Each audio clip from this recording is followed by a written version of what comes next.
I just had some chocolate cake, so I'm ready to film. So, do you remember the show Rock of Love?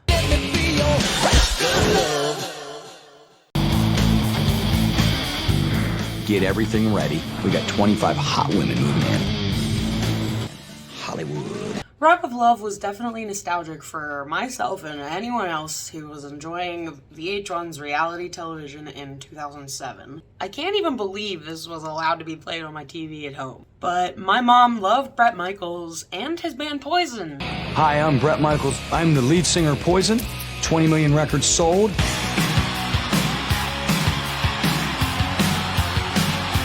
So, Rock of Love was recently added to Hulu, so I gave it a try. And then I binged the whole thing in a week. Am I proud of that? Sure. There's so many jaw-dropping? There's so many jaw-dropping moments, or like WTF moments, in the first episode alone. One of my favorite songs was Every Thorn Has Its Rose. In that it's a beautiful song, it's poignant, it had heart and soul and depth to it. This show was inspired by its VH1 dating show competition predecessor, Flavor of Love, with Flavor Flav, of course. I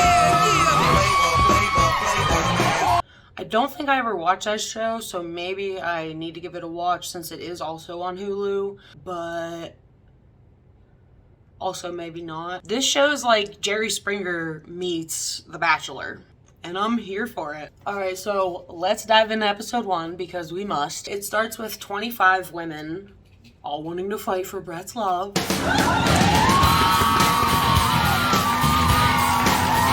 Bret says he wants to find someone he can Be friends with and have sex with, henceforth, Rock of Love. Got some low standards there, buddy. So we get to see Bret's house. Bret didn't actually live in the house. He would just leave, you know, after they were done filming, go sleep at his house. Currently, I have this big, beautiful ranch out in the desert. I have my 2 beautiful daughters who live with me, Rain and Georgia. They mean the world to me. So the ladies are outside waiting on razors like a damn middle school chorus concert. Bret introduces his right-hand man, Big John. Let me introduce you to one of my best friends, our head of security. Right now, Mr. Big John. How about a big hoorah, Marine? Damn! And Bret just leaves and lets Big John decide what 5 girls are gonna go home right this second. Anyway, I'm gonna go get showered up and everything. And I let Big John do what Big John does. Technically, I don't know what that is because I'm never around when he's doing it, but I always know that my party is awesome after that. What's your name? Meredith. Meredith? Meredith, I need you to hang tight for a second. Tiffany? Me? Yes. Kim. Kelly? And you. Pam. I'm afraid to tell you, your tour ends here. Your bags are at the top of the driveway. Thank you for coming. The show has been on for 5 minutes and they're sending 5 girls home. So I figured this was like for shock value. Doesn't happen in any other season or any other episode. But hey, guess what? One of the girls is able to talk Big John into letting her stay. This is ridiculous. I can't freaking believe this. Hello? I had a hat made. I came here all the way from Chicago. There's literally nowhere for you to sleep. I'll sleep on the floor. I had a hat made. I'll do anything. Get your bags. Who knows why Big John agreed to this, because she's a mess already. I'm sure the producers were like, hey, keep this girl because she's dramatic. I had a hat made. So Bret's apparently a photographer. I would like to shoot them because it helps me to look at their faces and their personalities through the lens. He takes everyone's pics for their rockin' lanyards. I gotta be honest with you, I was having a lot of emotions pouring through my member. There's this yucky mucky groaning coming from Bret during this photography session. Oh, jeez. Oh, yeah. I'm about to pop. So now this is where we can get a sense of what each girl is like. That is hot. Oh, jeez. Heather proves she wants to stay by whipping out a tit. They don't know about sexy. I'll show them sexy. So the girls get to hang 21-on-1 with Bret. This first night was my first night of what it would be like on 21 first dates. After the photo shoot, Brett's finally joining the party. He's finally gonna spend one-on-one time with everybody.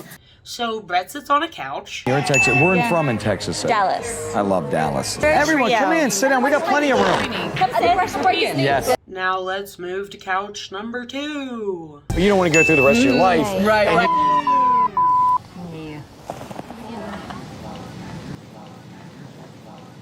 Oh, on to a third couch. To me, Tamara, she was probably physically one of the most beautiful women I've ever looked at. I just think when you're happy and you know what you want, and I don't know.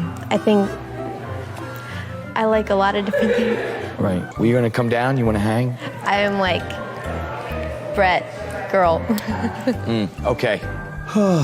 Tiffany ends up getting so intoxicated that she forgets how to speak English. Ain't bitch no bad enough to step front in my face. Oh, hey, look, we're on a fourth couch. You know, to my daughters, to That's some... my birthday, May 5th. Is it really? Yes. Wow. That's a good connection right there. That's crazy. Yep. That's your daughter's birthday? Yeah. That's my birthday. Yep. Wow. Wow. Wow. Wow. Wow. Heather intimidates the out of me, I'm not gonna lie. The music they have playing during this pole dance session of Heather it's the most awkward thing. How do you do that? Are you saying we could do that? You ain't. But then here comes Tiffany, who decides to make a fool of herself on the pole. I absolutely adore the sound effects that they added to this moment. Yeah! So now we're on to meet more of the girls, and oh look, a fifth couch. Tell me more about you. Me? I'm a basic girl next door, nice girl, friends with everybody. I think I did make a good impression. Like, I felt really smart, like. Oh, let's go to a sixth couch. Okay. Now we need to talk and talk. Which I think is one we already visited. I love that this is becoming a couch analysis video. We continue meeting more girls. I want somebody who appreciates me for me. But I'm very intelligent. I got a lot to offer in that respect, in that area. Right. They're so busy looking at the physical components of me that they're, too busy to look at the mental, the intellectual aspects. Raven was very forceful, and she had a lot to say. Rodeo and Brett have a heart-to-heart on a seventh couch. When Brett grabbed my hand, it was like I could feel him in my soul through the hand. We go back inside and Tiffany is super drunk. Everyone's annoyed with her. I think you should throw your drink in her face and get it over with. Don't throw me with a good time. May I remind you, for some reason, they allowed her to stay. So Brett actually kind of does seem like an alright guy. He's trying so hard to talk to every girl because this is the first night and they're already gonna have an elimination later that night. It's tough for me just getting to hang and know everybody. I think it is. It's amazing. What you doing, girl? How you doing? I'm doing good. Brett gets bombarded by everyone who hasn't had a moment to be with him yet. Hold on. Uh-oh. Wait a minute. There's more sisters. Let's Hold go. on. And they're just yanking me around like a football. Tiffany does more crazy annoying shit. Don't throw me with a good time. Oh! The captions that they have for her cracked me up so bad. Call me by my name. What am I fighting for? Because I got eliminated for salty. For salty. Big John is giving a death stare. Shut. So after all the partying from most of the girls, I don't party. they have to go through their first elimination and 6 more girls are going home. So that's 11 in the first day. Of course, everyone wants Tiffany to go home, and so do I. Ain't no thing but chicken wing. Let's see what actually happens. I'm nervous about Brett eliminating 6 people right now because I don't think he had enough time to figure out which 6 to eliminate yet. It's just not fair. It's not fair. Let me just say this to everyone here tonight. Each of you has extremely different personalities, which is way cool. But all of you have something about you that is absolutely beautiful. Unfortunately, we have got 15 passes, we've got 21 girls, and I have to eliminate 6. Now we get to hear the thing that Brett will say a million times throughout the show. Will you stay here in this house with me? Would you rock my world? Rock my world. Rock my world. Absolutely. Last one, who's it gonna be? I've got 1 pass left, And this decision came really, really, really hard. He's calling out all these names.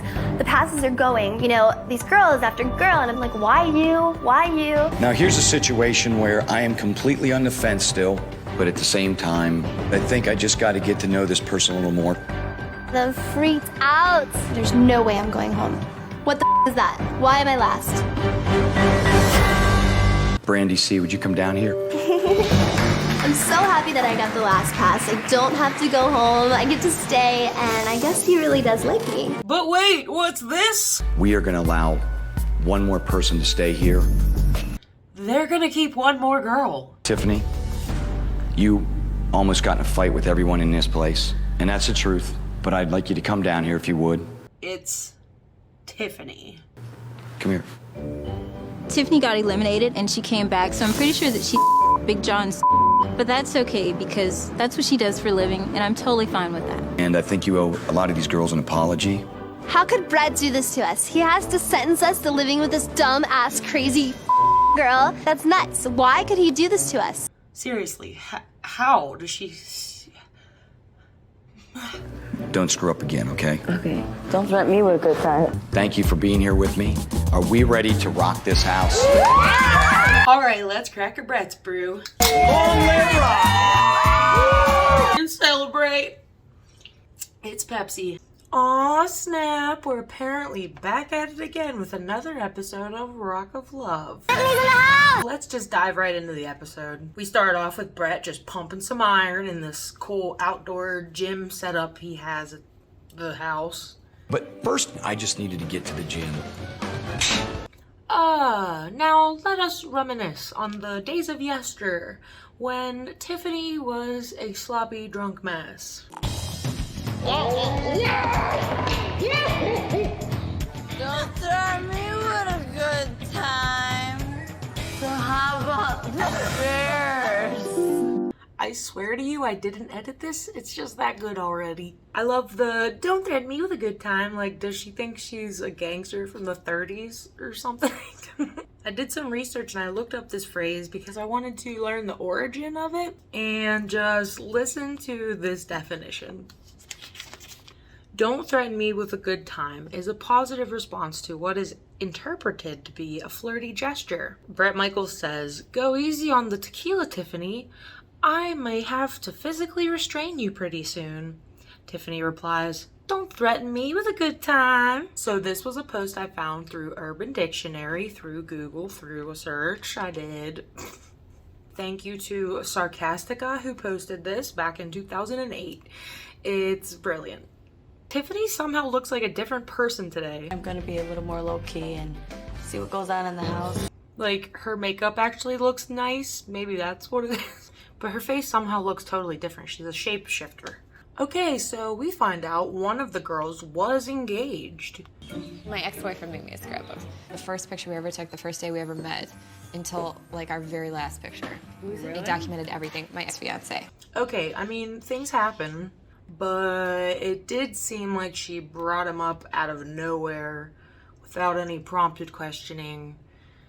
I love Heather. Why is she holding this giant salad bowl full of a giant salad like she's gonna go deliver it to a table at Olive Garden? Hear Aaron talking about some fiance. Aaron. Aaron is the name of the one with the fiance. Okay, we're learning together. That she's had and this and that. And I'm like, what the hell? I am so determined to get Aaron's phony ass out of here. Heather's like, ooh, I'm telling. With this big old stupid circus boobs. While working out, I heard some music coming from the house, and God, it sounded bad. What are they saying?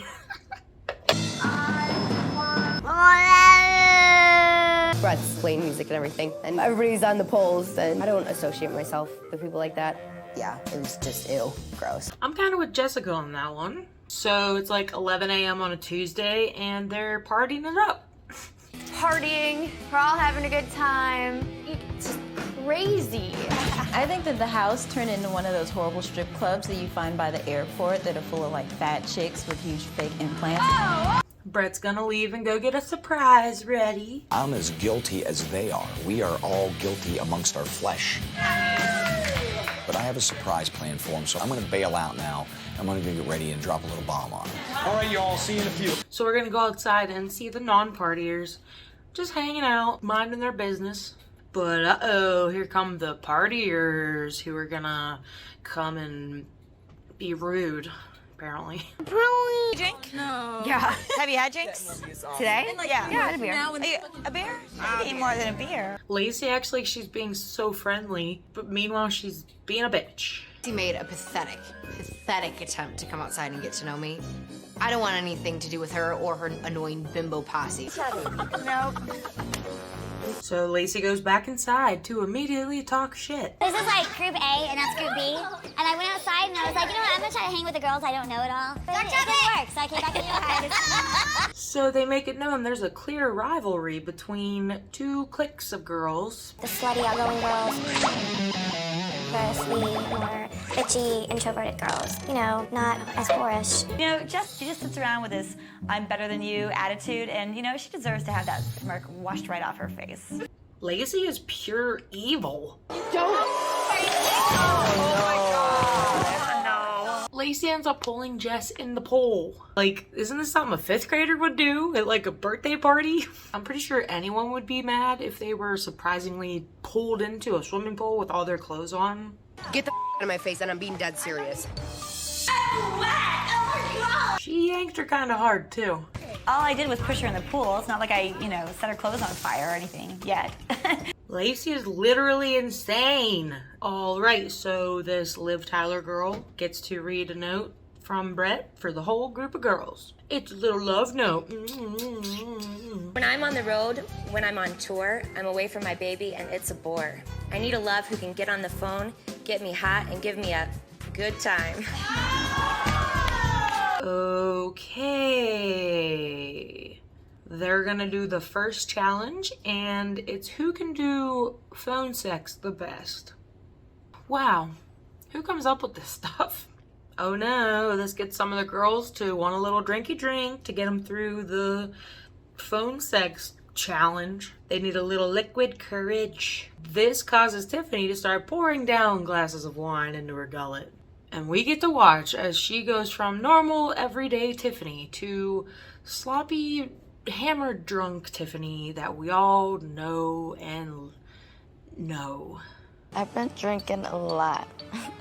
Couple, 2, 3 things. Don't throw me with a good time. Oh, no. Hello, ladies. Everyone seated? Everyone sitting down? We're going to talk about talking dirty to me. We're going to use this device. Here's how the challenge works. I am hooked up to what is called the plethysmograph, this thing that actually measures blood flow. I won't be able to tell exactly who I'm talking to, but that's what made this great. So you're telling me Brett's basically gonna hook up some machine to his weenie, and this guy, Dr. Roy, who isn't actually an accredited doctor, is gonna tell them if Brett's turned on? This is breaking my brain.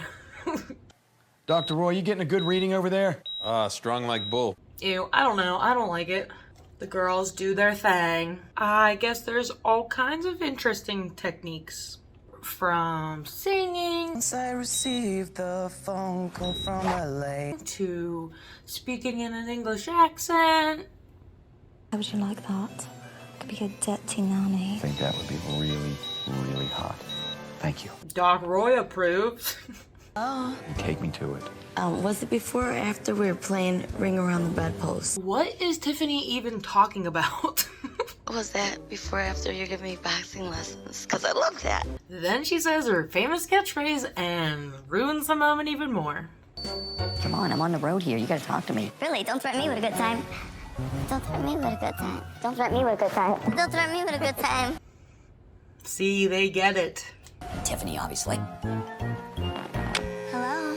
Rodeo is really going for it. I want to press you against me. Oh, I'm so into it. I want to kiss you.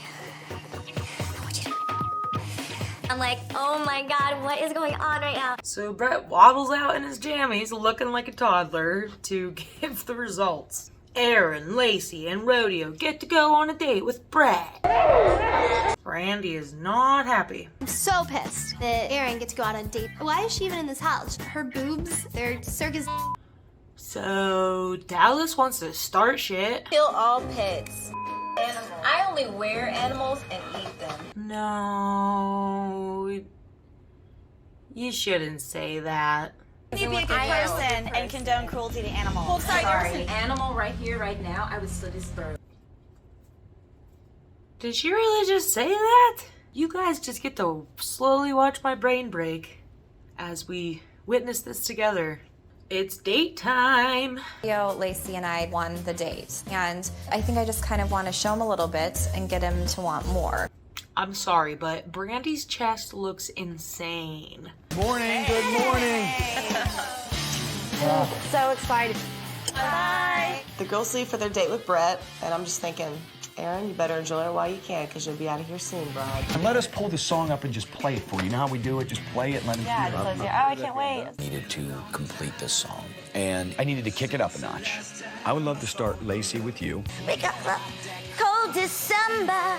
Hey, baby, do you remember? Rodeo, are you ready to give it to me, baby? I mean, musically speaking. All right. Rodeo's laugh. Oh, did I get aroused?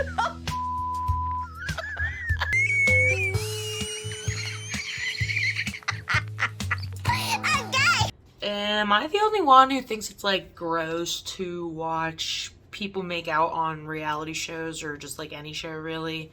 Because watching these two make out kind of... Oh, thank you. Yeah, I don't know what else you could put on that track. her moaning and groaning actually brought the song to a new level. So the final result of the song they were creating is... That cold December, hey baby, do you remember? Not quite something that I think anybody would listen to, but okay, good effort, I guess. Heather is trying her damnedest to get rid of Aaron for the ex-fiance situation. She's out on a date with him right now. She's got a boyfriend at home. What the hell? Like, she's not even into him. Get the out of here. Aaron has a fiance, and that's up. And he needs to know about the people that have boyfriends in this house, too. Why not? Yeah. Got back to the house, and with elimination coming up, I knew I needed to make a decision, and so I needed to talk to some of these girls again. Tamara is done. Bob Dylan, Bunny Raitt, every big hit record he's done, and he just is the most insane, cool, fun dude. Oh, cool. Yeah, it was awesome. No connection and dumb as a box of rocks. Listen, the bottom line is, she's f***ing hot. Let's just... I swear, Tiffany sounds totally different when she's not drunk. Brett said I had strike 3, so I feel like the cards are against me. So Erin talking about her ex-fiance has rumored around so much that it has turned into people actually saying Erin just straight up has a boyfriend. Turns out some girls here have boyfriends. Yeah. Who? One of the girls that went? Was on a date with you guys? Was it Aaron? Yeah. Aaron has a boyfriend? Heather sits down with Brett to let him know that Erin is supposed to get married in May. There's some people here I don't think they're here for you. Well, tell me. I need But to know this. Aaron's supposed to get married in May. You're kidding me. No. That's what I just heard. Erin, she has a fiance back in Chicago. I gotta admit, I was completely surprised. Okay, so that sort of changes things. Like, yeah, that's way worse. Honest with me, I'm actually pretty pissed off about it. Me too. Brett mad. I'm like, why be here? So he brings up Erin and he questions her. I'm a guy that reacts to something immediately. I don't keep it on my chest. I don't keep it inside forever. I'm kind of pissed off right now. I need to ask her something right away, okay? The 2 girls, both of them said that you have a really serious relationship and or married. Is this true or not true? Oh, hell no. She just straight up denies it. So I don't know what to believe. Obviously, somebody is twisting my words and trying to get me eliminated because they see me as a threat. Somebody obviously saw me as competition, and they're trying to jeopardize my time here and trying to get me kicked off. This is pissing me off now. I needed to make a decision immediately because someone's going home tonight. It's elimination time. I'm a little nervous right now. It's elimination night, and I know Aaron deserves to be on her way, but did I go too far? I'm not sure. I really want Erin to go home tonight. She was fighting with me. Brett's thinking that she may or may not have a boyfriend. If I were Erin, I'd be worried. Tiffany hopes Brenda goes home, who is absolutely no one's name. Brenda? Brendy? Hold up. What in the heck is Brett wearing? He has a whole cowl draped over him with what I believe to be an Ed Hardy cowboy hat. I got so distracted by this outfit that I pretty much missed some of the selections, so let me rewind a little. You stay in this house and continue to rock my world. Yes, I will. Rock my world. You stay in this house and rock my world. Yes. We're down to 5 girls and only 1 pass left. All right, ladies, I got 1 pass left. And I got 5 girls. I'm gonna get down to it right now.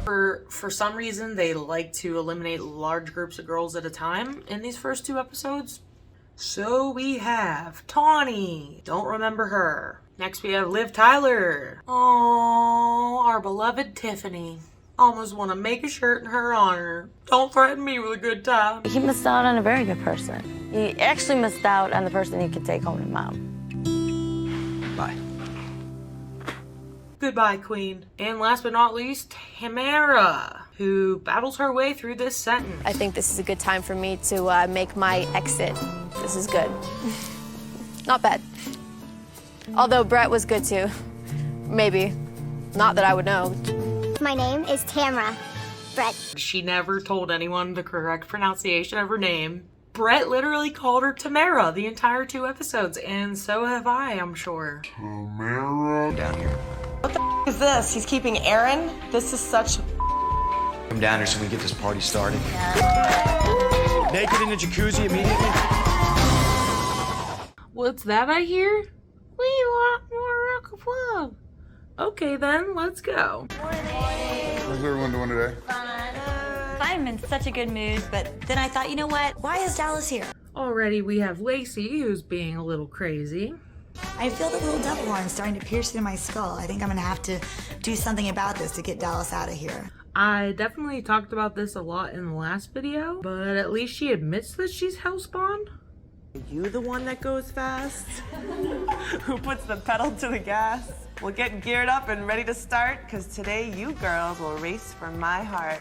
Whoop whoop, date night. And they're gonna ride some dirt bikes. Big motorsports snacks. Supercross, motocross, snowcross. I have never heard of snowcross before. Okay, yeah, it is actually a real thing. The more you know.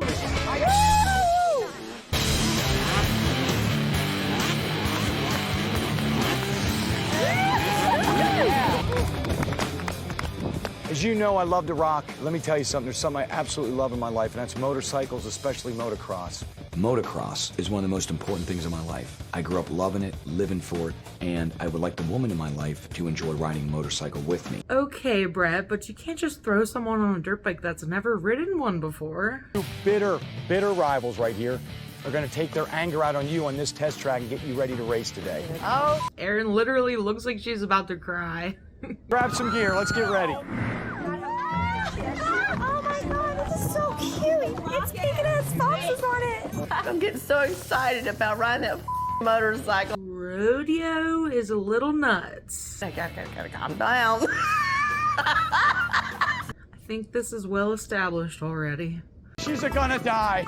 Dallas won my prize for craziest motorcycle rider ever. You're gonna be their hardest competition. Hold on. Was that a tiny creature I just saw in the background? It just waddles away. Okay, back to the show. I just want to go fast. They make it look like she just speeds off to her death. Brett chooses Erin with the motorcycle airbags. She can't even freaking see to drive because they're so huge. Get her, Rodeo. We get stuck with my favorite person here, Dallas. That bitch. Oh yay, Dallas and Lacey get to be on a team together. I have to be on a team with Heather and Lacey, and I was just like, great. They're seriously gonna race on dirt bikes. All right, here's the rules.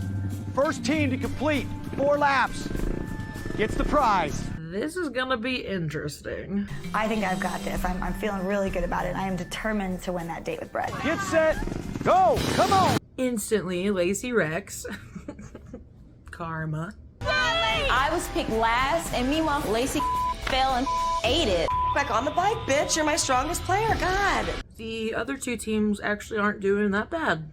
At this point, Brandy C is basically becoming one of my favorites. I get on the bike, and I'm really stoked because I look really good in my outfit. I'm so excited right now. Like, that was adorable. I love the ones that are going a mile an hour. This is a race, you know. And then here comes Dallas. Watch Dallas get on the bike knowing she had to play catch up. Watch out, watch out. Go, baby, go, go, go. Oh, Dallas, she's crazy, girl. At least they probably put a governor on the bike to control the speed so that they can't go too fast. Right? She took off real time, probably 50 miles an hour. I mean, enough to kill somebody. Nope, I think I'm wrong.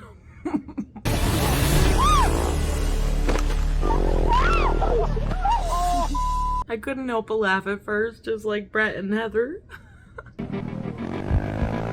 Legs, arms, completely off the bike, in midair. Holy, is she dead? I tell you, I thought she was dead. She definitely went way up in the air. It was entertaining.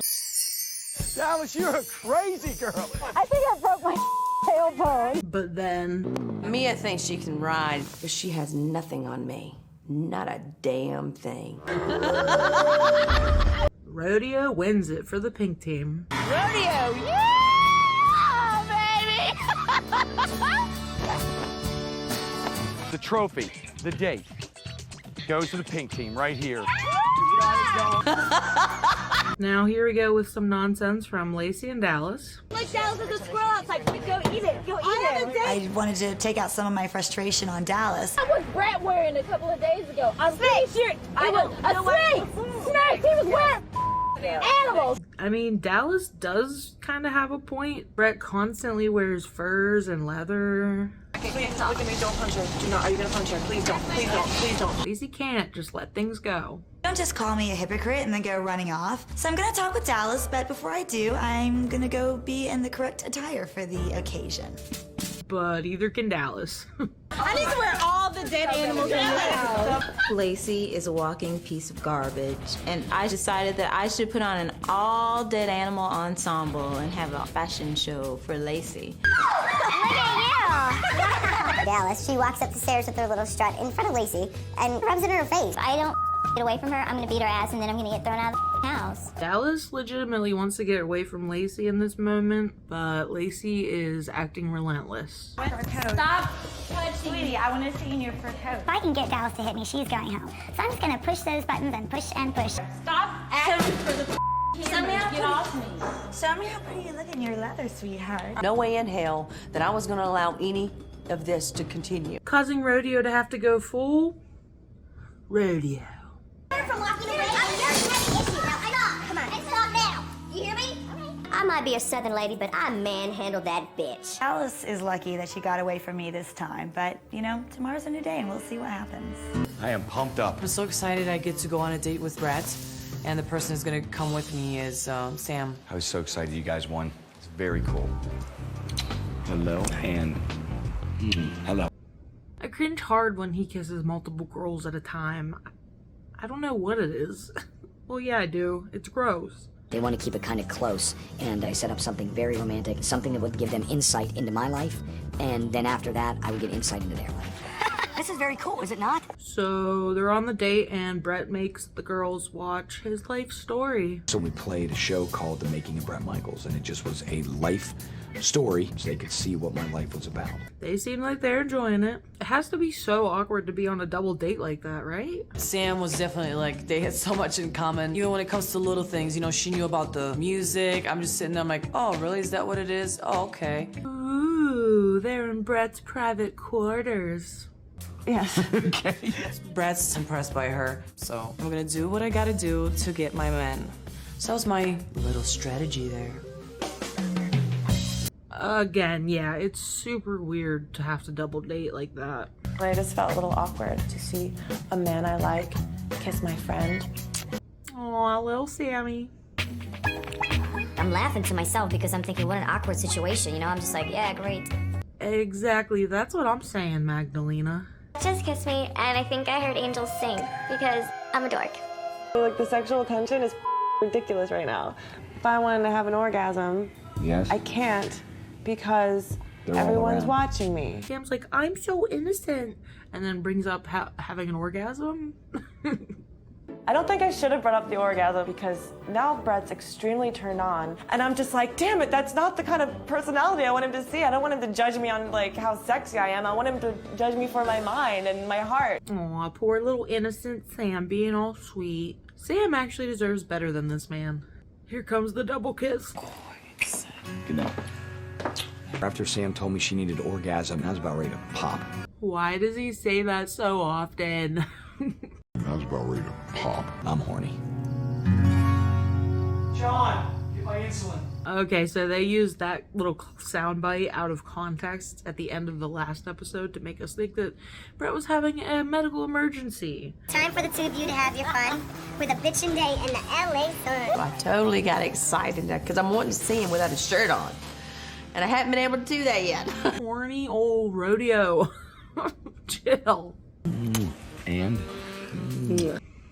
Come on.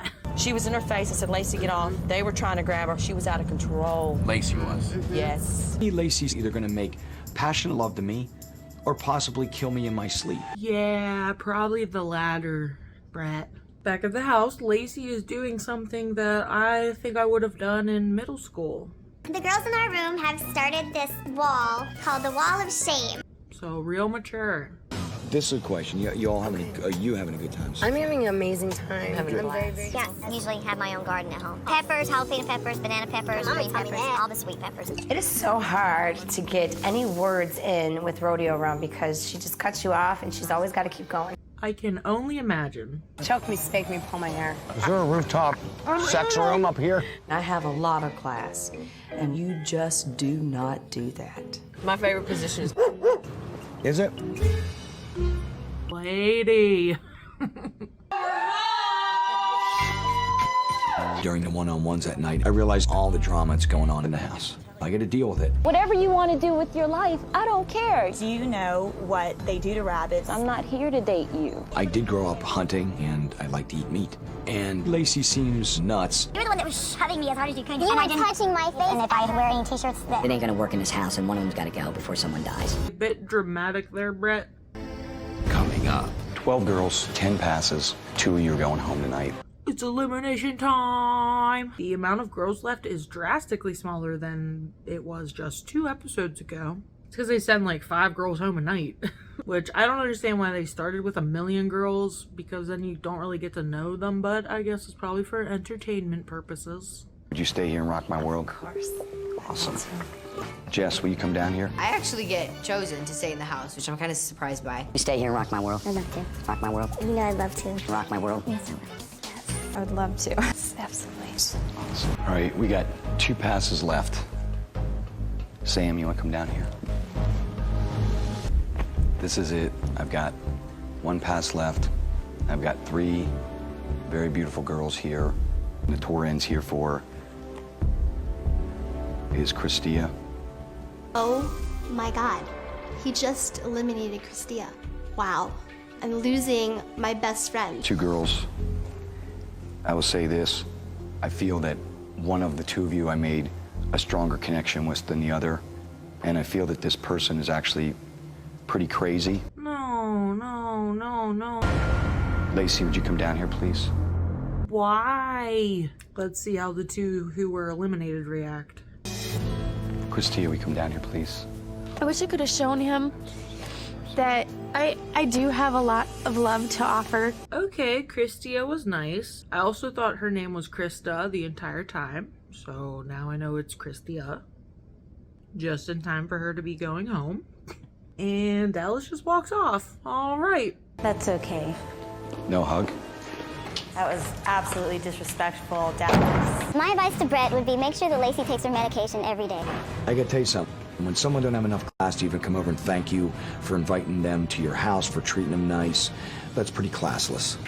On that note, I say let's all get together and have a beer and party and celebrate for one more night in this house. Come on down. All right, let's do it. Woo! Cheers, everybody. Cheers. Things are getting crazy again. So tonight, Dallas and Christia get eliminated. Things are getting crazy again. I just said that. My best friend Christia, she went home and I need to drown my sorrows with liquor. Can I have some champagne? As I was sitting there, it just hit me that I miss my son. Rodeo misses her son, which is totally understandable. But I think that's a huge sign that she should just go home, right? I went and got Brett. I see Rodeo's breakdown as an opportunity. I want Brett to see that she probably shouldn't be here. Rodeo had an absolute breakdown over her son. And I just held her for a while and told her it was going to be okay. I told her how badly I was missing my girls. Just wasn't sure how long she would last in this crazy house of rock. Brandy C looks a mess. Drunk said, look, who in there thinks that Drunkarooski's drunk? Her BFF got eliminated last night and she is not handling it very well. Now that Christia's gone, I don't really care to talk to anybody else here. Here to win Brett. We're here to date him. And if you like him, of course you're gonna try to go in his room. It's not rocket science. What are you doing? Waiting to see Brett. He's probably not even actually in the house. Because we know that he has his own house nearby and he doesn't stay the night at this house because it's a fake house. For the show. Wait, how did I miss it already? Where did it go? I was there. Pay attention. But I didn't know. I'll see you tomorrow.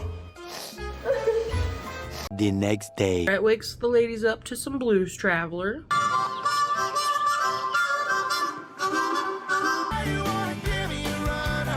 Starting off strong with this one, the girls got to create their own song. As you know, music is my life, and today I want you to inspire me creatively by writing some lyrics to these 2 songs that I've created. The girls got to team up in doubles to create a song in just 2 hours and then perform it. It was a dream come true for me. So they bust out these old school little 2000s boom boxes that I remember quite fondly. Back in my day. They're all working in their pairs to create something magical. I'm probably the least musical person in this house, and I am paired with Lacey. I am terrified. Brett pairs me with Brandy C. We are so opposite, and I'm Heather is hating life. This is not good. Rodeo is just a lyricist. her kids at play under a rainbow of never-ending love. What the is wrong with her, and what is she thinking? Time's on the clock, and me and Jess grabbed 2 beers and said, you know what, let's drink and write this. Brandy, the poor thing, can't even sing a tiny bit. From complete darkness, I am the light. Yeah. Let's do voice lessons right now, really quick. A monotone, like she can't sing for the life of her. The tambourine. I literally spent half an hour just trying to get her to go 1, 2, 3, 4. The fact that they're actually judging this is hilarious to me. Great to be here, Brett. I'm excited about this. Come on, circus hooters. I mean, how hard is it to sit up there and tap a tambourine with a stupid stick?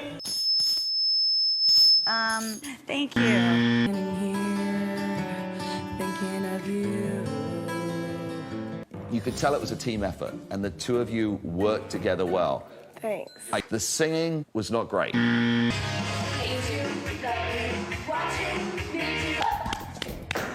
This song touched me on many levels. I thought you girls looked terrific. What I didn't like, the guitars. I don't know who this guy is, but I thought the same thing about the air guitaring. Pull this stick out of your ass, Richard. It was a joke.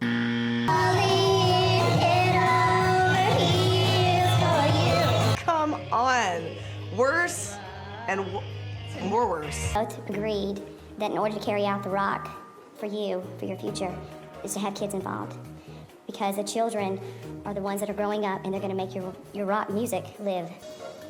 And I swore that I would always include my son, and I would always include the kids. Rodeo, just go home to your son already. Cheese and crackers. One suggestion is don't channel that energy into the song. Please welcome to the stage, Sam and Brandy C. Words from my mouth may seem like they're cold. We've got good and bad for you girls. Some of the lines that you came up with were just great.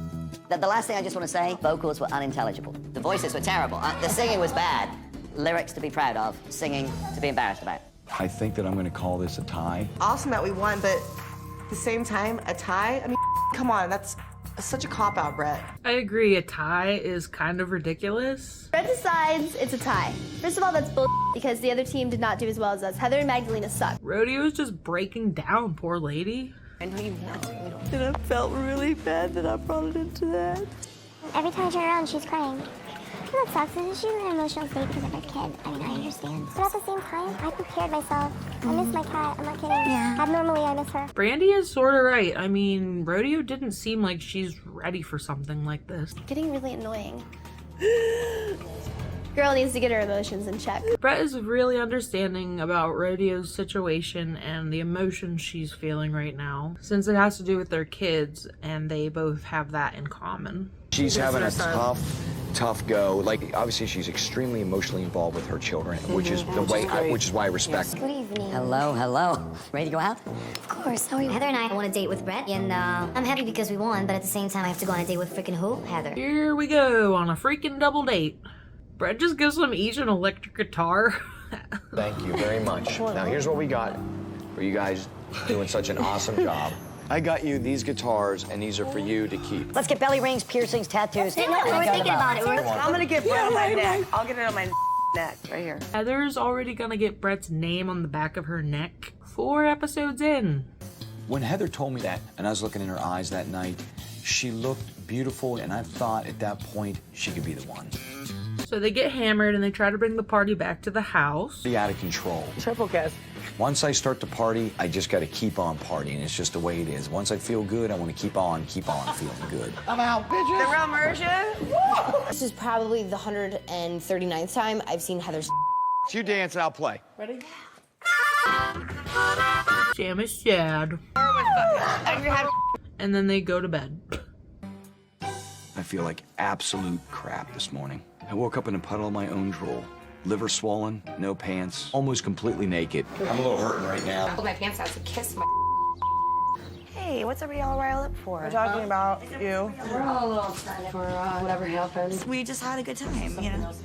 No, I'm not saying anything did. I'm not saying anything didn't. Did you guys do it? I'm not answering any of your questions. I could tell that all the rumors are flying, all the girls are talking, and I love it. Lacey is pure drama, fueled by the drama. Time for another double date diddly-do. So put on your boots and pull up your chaps. I hope you're ready to roll with me. I was bummed. Oh, Rodeo, here we go again. Because my dream date with him was to ride on a horse in his land. I would love nothing more than to go ride some horses with Brett. Okay, this is probably the coolest date he's taken anyone on yet. Cool. And guess what? They're not even making out the whole time. God. Oh my God. This is the coolest thing ever. Date is amazing. It's so much fun. The horses. I love the way that they smell. Not like when they're going to the bathroom, but they smell good. Oh my God, they're just being in my head. Oh my God. This is so cool. Can we talk about something else? Uh-oh. I could tell that something was really starting to bother Sam, and I took it very seriously. Grabbed Samantha's hand, and we just got away from everything and everybody, and I wanted to get into her mind. Sam loves to get real serious in the middle of fun times. Now, and hearing things like what happened the other night, it kind of made me sick to my stomach. I have trust issues. Right. My father cheated on my mother, and that's why I don't think I'm going to be able to trust you. I don't think she understands how dating shows work, and like, Brett is a party dude. Ninja pizza! I don't want you to leave. I was planning on leaving, and part of me, is really afraid to stay, because who wants to get hurt? But I'm gonna try and stick around, I guess, for a little longer and see what happens. She just constantly needs to hear Brett saying that he wants her there. Trust issues, we can all have them, but it doesn't mean that you should go on a dating show if you do. I'm not sure if I can totally be in a relationship with someone who can't trust me. So now, it's eliminate So now it's elimination time, people.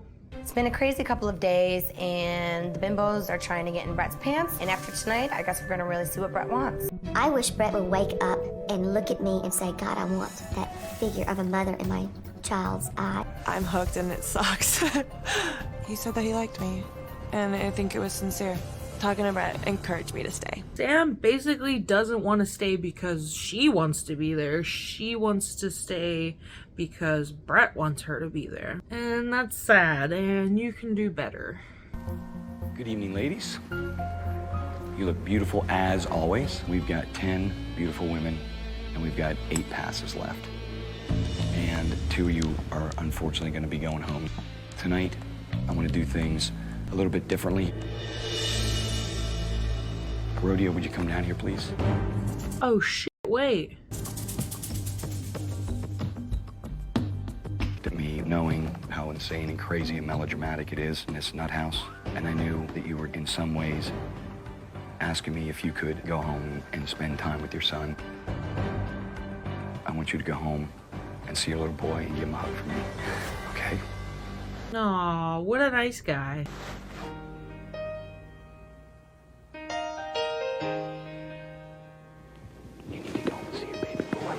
Okay. All right, and when you do this, you take this hat with you.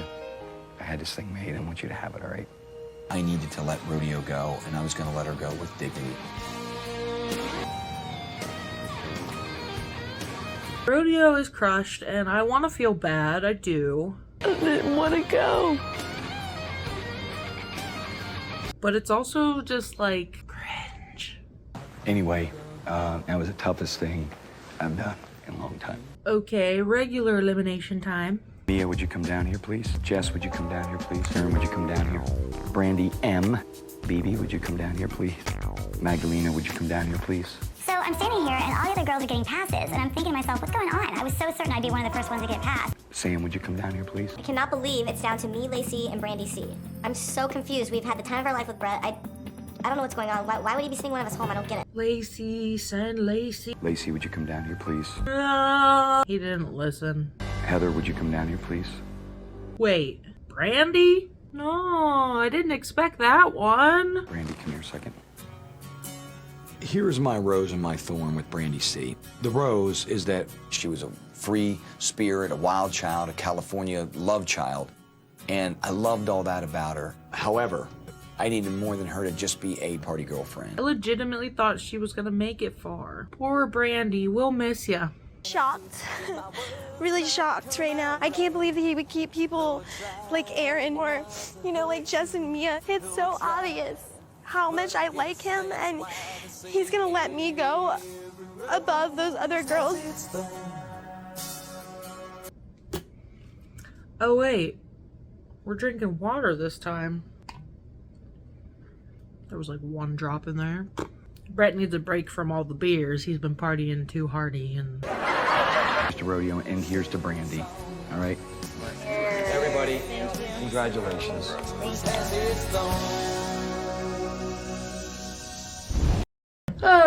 I've had a whole baby. Now it's time to watch more Rock of Love. I'm going to start focusing on the girls who are wrong for Brett. Start targeting them one by one. And I'm going to continue picking off these girls until they're all gone. Oh, how I've missed this. Thank you for all your support while I was away and all your kind words. The subscriber count has doubled since I started posting more frequently a few months ago, so I'm pretty excited about that, and thank you very much. So shall we get into more Rock of Love? We're on episode 5 of season 1 of Rock of Love. This one's called Brett's First Annual Mud Bowl. After elimination, all the partying is really starting to catch up on me, and I'm not feeling particularly great. I need to get some sleep. Brandy's annoying the ladies with her drunkenness. Definitely started drinking and partying. Maybe a little too much. She was just super drunk. It was kind of annoying, actually. Girls, here's a note. These challenge books that the girls have to read before each challenge are always cheesier than craft singles. You know, a good cheerleader can turn me on, but I really like a girl who knows how to go long. I absolutely love football. This is totally my game. This is right up my alley. I'm a tomboy. I love athletics. So they're split into teams. The first team consists of Brandy, Jess, Magdalena, and Mia. That leaves Heather, Lacey, Sam, and Aaron to be on the other team. What a team. This shall be fun. There is mud all over the field and it's wet.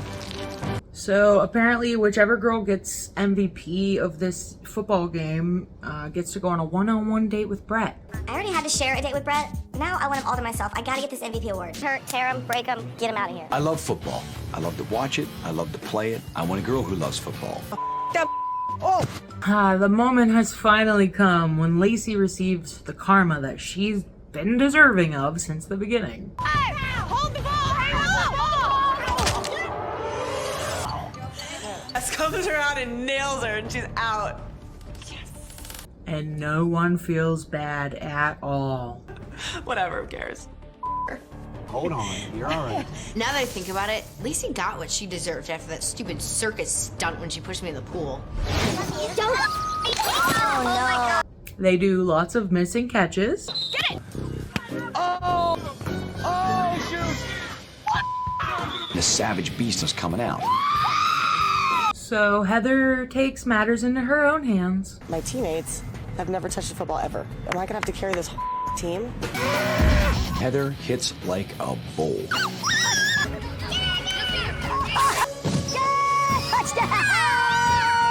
was a good sight to see. It's now tied 2-2, so it's time for things to get serious. It's getting really tense. I mean, this is about the date. This is about the MVP. Jess knows she's their MVP. Heather knows she's the MVP, and they're fighting for a solo date now. Right now, it's do or die. Well, the sweethearts won. Hearts win! So I'm totally stoked. My team won because we get to go on an actual date. I think this is the first time that she has even been on a date with him. Maybe not, but Heather's mad because her team sucked. I'm so pissed right now. I cannot handle this. We lost, these bitches. Good game. I'm feeling really good about the date tonight because, number one, it's just Brett and myself going out. So I get a lot of one-on-one time with him tonight, which I'm really excited about. I think I'll get to know him a lot better. Poor Lacey. Between today's challenge and the motorbikes, I'm just having a rough streak right now. I just feel like I can't win. I don't feel bad for you. If I can't win these challenges, I may as well spend my time trying to knock these other girls out of here. So it's date time for Jess. I'm getting ready for my date with Brett, and I'm frazzled. I never get nervous. This never happens to me. Jess is always cool and calm, not a nervous wreck, and I'm freaking out. I'm ready for my date, and Big John says that he's my escort. You excited? Very. Aw, how cute. Back at the house, Erin talks on the phone with her boss from back home, who tells her that Justin Timberlake is coming into the restaurant that she works at. His max event tomorrow is going to be, it's so big, like, the guy that sings Bringing Sexy Back is going to be there. Shut up. Her boss tells her that Justin Timberlake is coming into the place she works at. I'm not gonna be there for that. She goes, Justin Timberlake's gonna be at my work tomorrow, and I would have been the one to wait on him. Like, she'd rather be hanging out with Justin Timberlake than with Brett. I decided to sit down and write Brett a letter, exposing all the rest of the girls. Meanwhile, we cut back to Jess's date with Brett. John escorts me in, and Brett's nowhere to be found. Little table, 2 chairs, and then back beyond, there's a little stage. They have sexy schmexy music playing. Hey, Jess, how are you doing tonight? Good, how are you? Good. I've been waiting so long for this date, and I wrote a beautiful song, and I want to play it for you, all right? Okay. All right. Blah. He starts playing a song. I'm actually just like staring at him, kind of mesmerized, because I've never seen him sing before. I'm just taken back by it. Kinda cute, kinda cringe, maybe, perhaps. Brett tells his life story. I used to save up my money from Bob's Big Boy, so it looked like I had money, but I didn't want to take you out on a date and be like, can you pay for everything for us tonight? They talk about love. I can't say that I've ever been in love. The last guy I was dating cheated on me with my best friend. That would hurt me bad. 100%. I finally realized that I'm ready to let my guard down and move forward with it. He's a good kisser. It's the next day, and Brett seems mad. Yo, Heather, where you at? Read your letter, and I am ready to go insane. I think you're here for me, and don't think you're lying to me. No. Heather spilled the tea on the other girls. I could hear like frickin' Justin Timberlake was gonna be in our restaurant eating, and I'm here, and I'm like, wait a minute, you're trapped here? I'm just starting to really read. I'm like, you don't give a. Brett is going off. Tonight, it's on. I'm not worried about this elimination at all. I've proved to Brett how much I care about him. So I'm in the clear. Now it's time for the group date. Good morning, my tough-ass players, Magdalena, BB, and Mia. Apparently, Brett calls Brandy BB, so there's that. Ready, hot stuff? I am so ready. Let's jump in, make this date rock. Brett is on a date with 3 girls, but they decide to just gossip about Aaron the whole time. Heather, Aaron is really weighing heavy on my mind. Think about Aaron is in there on the phone openly talking about what celebrity's coming off. He takes the ladies to a gun range. I'm gonna hit every target. I love to go out in the range and shoot. It's an awesome, euphoric experience for me, and I want a girl in my life who is cool with that. Magdalena's like, I've never used a gun in my life. You know, I'm a little scared because I'll kill someone maybe by any chance. And then goes on to look like John Wick.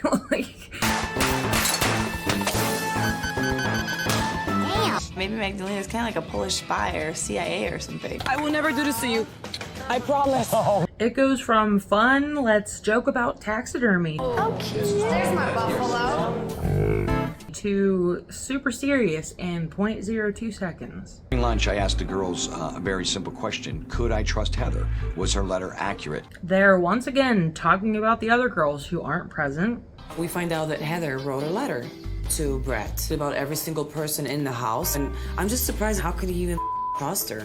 And now Brett just doesn't trust Heather all of a sudden. I'm not sure if I can totally trust Heather. She may be setting these girls up. Is she real money hungry? Does she people for money? I do know about her that she was on Real Life with Vanilla Ice. Okay. Heather was trying to bang him, and this starts to really set me off. I, Brett Michaels, will not be played. Lacey and Heather decide to form an alliance to target Aaron. Just got into what's the word I'm looking for? I'm hoping that she didn't hear what we were saying. Your hair looks fun. What a backhanded comment to say to someone. Heather's being nice to me. I still don't trust her. Lacey goes to talk to Brett about Aaron. Brett trusts me more than he trusts Heather. That's only good news for me. We all confronted Heather about the letter. About you talking about Justin Timberlake. Aaron finds out that Heather threw her under the bus. You know what? That really pisses me off, though. Brandy is proud. Man, I'm a genius. This is so ridiculous. Sick of hearing about Aaron and Heather. Starfucker? What? Elimination time! One day, Heather is going to be 60 years old, living in a trailer park with 5 children and a 300-pound man, because that's all that she can ever have in her life, because she is still a stripper at 32 after all. The other girls are ready for Aaron to go home. So far, I definitely feel like the puppet master here in the house. Dallas was out the door, Aaron's gone next, and you know what? I'm gonna have to concoct my new plan for the next victim. Got 8 girls left. We got 7 passes. Jess gets to stay, which I think is totally justified. This was probably the most she's even talked to Brett this far in this whole show. But there's still a lot more that we need to get to know about each other. Mia gets to stay. I don't think she said more than 2 words in the whole show. Brandy gets a pass. Lacey is staying. That gives Crazy Lacey her pass. I'm just thinking I should have knocked her ass out in football and laid her out. I wonder who I should target next. Magdalena, who has maybe 5 whole inches on Brett, gets to stay. This was a particularly quiet episode from Sam, but she gets to stay as well. Will you stay here and rock my world? Of course. Awesome. Now it's down to 2. Knowing that both of you are beautiful women, and I don't think you're ever gonna have any problem finding a guy. That guy just may not be me. Heather versus Aaron. Who will stay? There is one issue I need to address, and this is with Heather in front of everybody. Oh, Brett's getting real. I gotta go with my gut. Heather, would you come down here, please? Holy crabs, he picks Heather. Brett gives me my pass. If you're lying to me, Heather, I'm gonna find out. Count on it. I'm sorry, Aaron. For you, the tour ends here. I understand. Bye, Aaron. Bye-bye, Star. You know what? I have plenty of men waiting for me back in Chicago. May we continue to learn about each other. May we have respect for each other. And at the same time, I just want to say this. I know all the going on. Here we go. Cheers, everybody. Let's rock this house. Cheers. Hi. Did you know that hippo milk is pink? Lady. I cannot believe it, but we are already on episode 6 of season 1 of Rock of Love, which means we are more than halfway through the season. Let's just get right into this one.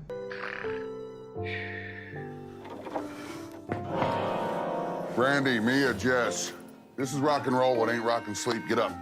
I think the girls have forgotten that they're on a dating show and not just there to party. There's no sleeping in rock and roll. Let's go. Big John wakes me up yelling, and I wanted to punch him in the balls. All these girls are here because they want to date a rock star, but they gotta start stepping up and giving me their A game. Now it's time for the first challenge for the group. Thank you.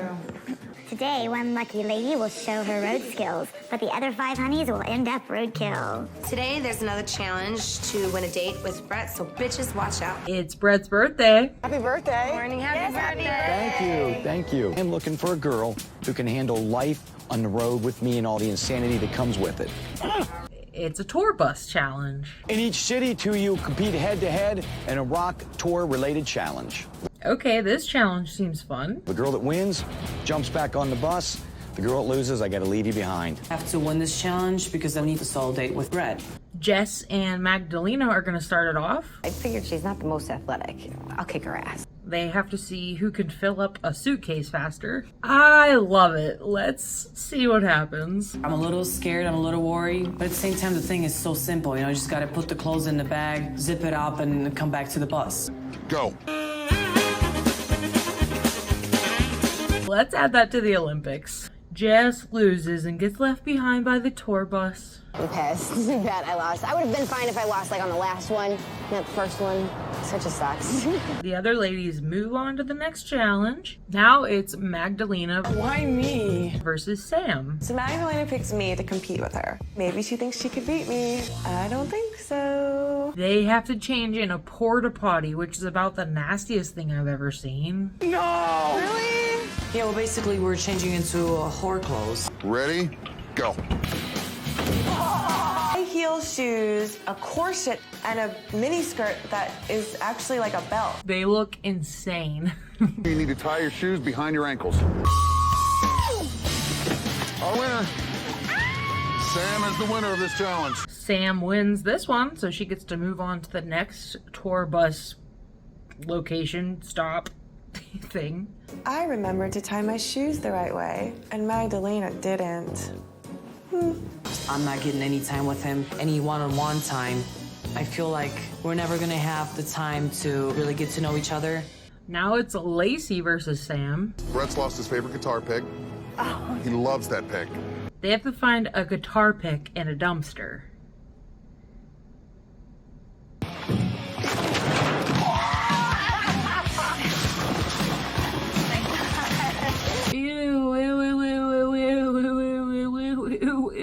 It was almost like fishing through soup. Found it. Sam, you are the winner. Apparently, there's no limit to what I will do for my man. Lacey loses. At least I have lunch for later. All right, now it's on to Heather versus Mia. Mia, because she's a little bit weaker and because I really want to kick her ass. The first one of you to properly set up this gear and make noise wins this competition and moves on to the next city. Simple as that. I love Brandy's strategy to get out of this challenge. I'm really good at electronics, so I mean, I've hooked up like all my mom's surround sound and all that, so I'm gonna give me that. Right. So they assume that she's good with this kind of equipment. I told her I was really good with electronics so that she would pick me up. Don't forget the first rule of being a roadie. Plug in your amps. The cord was right in front of our face, and we couldn't figure out why it wasn't working. Yes! Mia, you are the winner. Heather loses and has to stay in Nashville. This sucks. We're down to our last 3 finalists.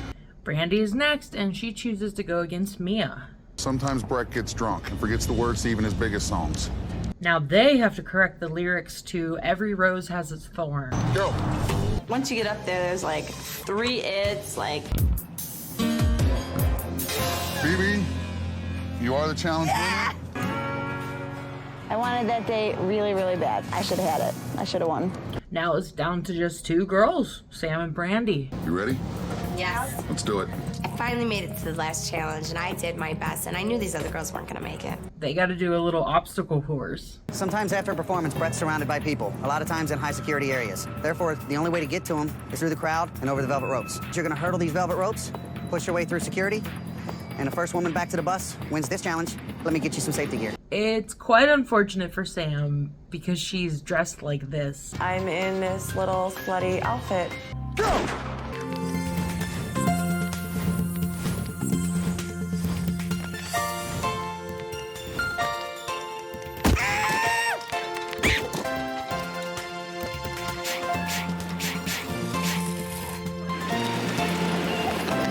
Beanie, you are the winner. Poor Sam. Her whole ass came out.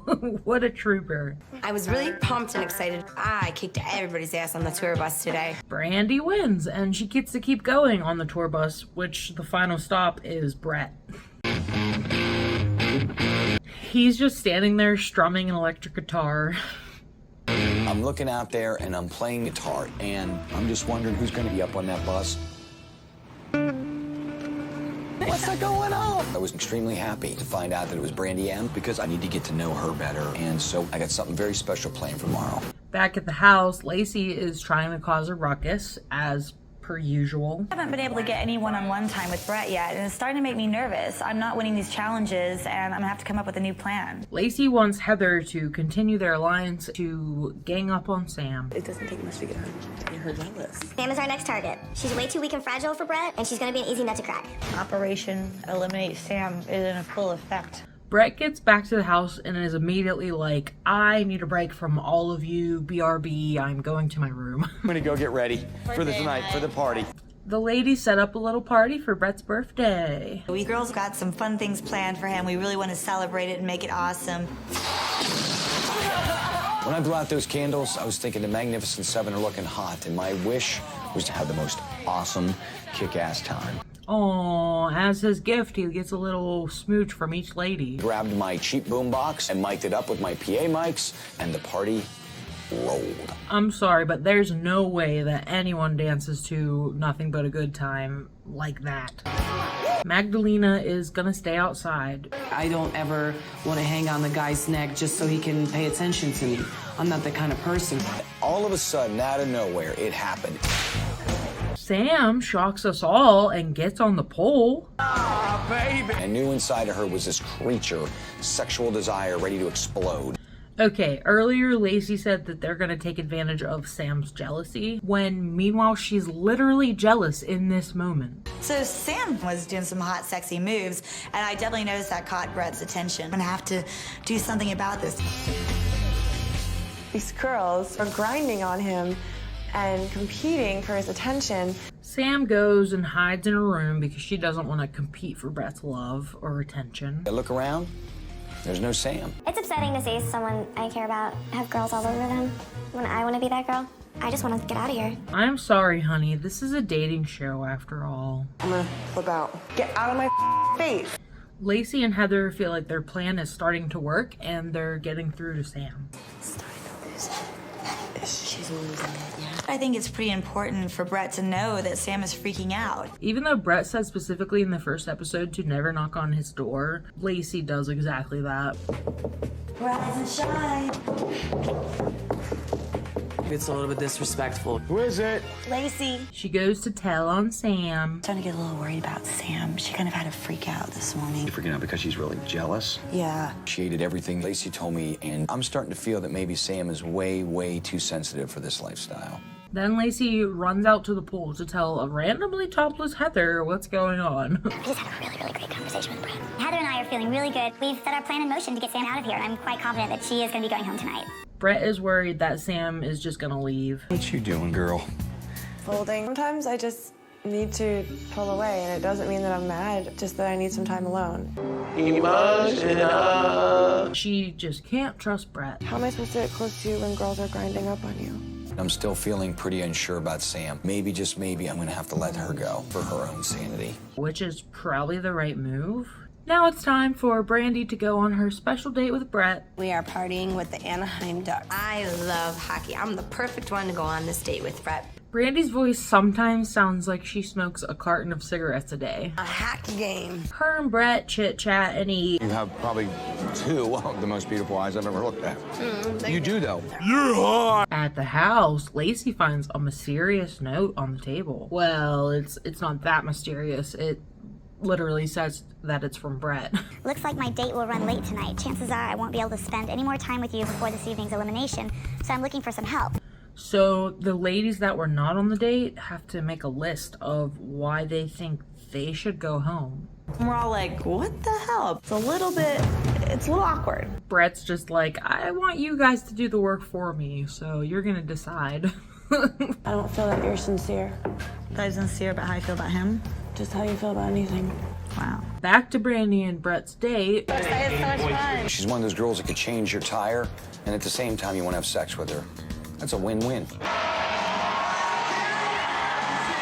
At first I thought he was giving the middle finger. Blah, kissy, blah, blah. My date with Brandy M was pretty cool. Ranked right up there with some of the best dates I've ever had. They had a fun little time at the hockey game. But when they get back to the house...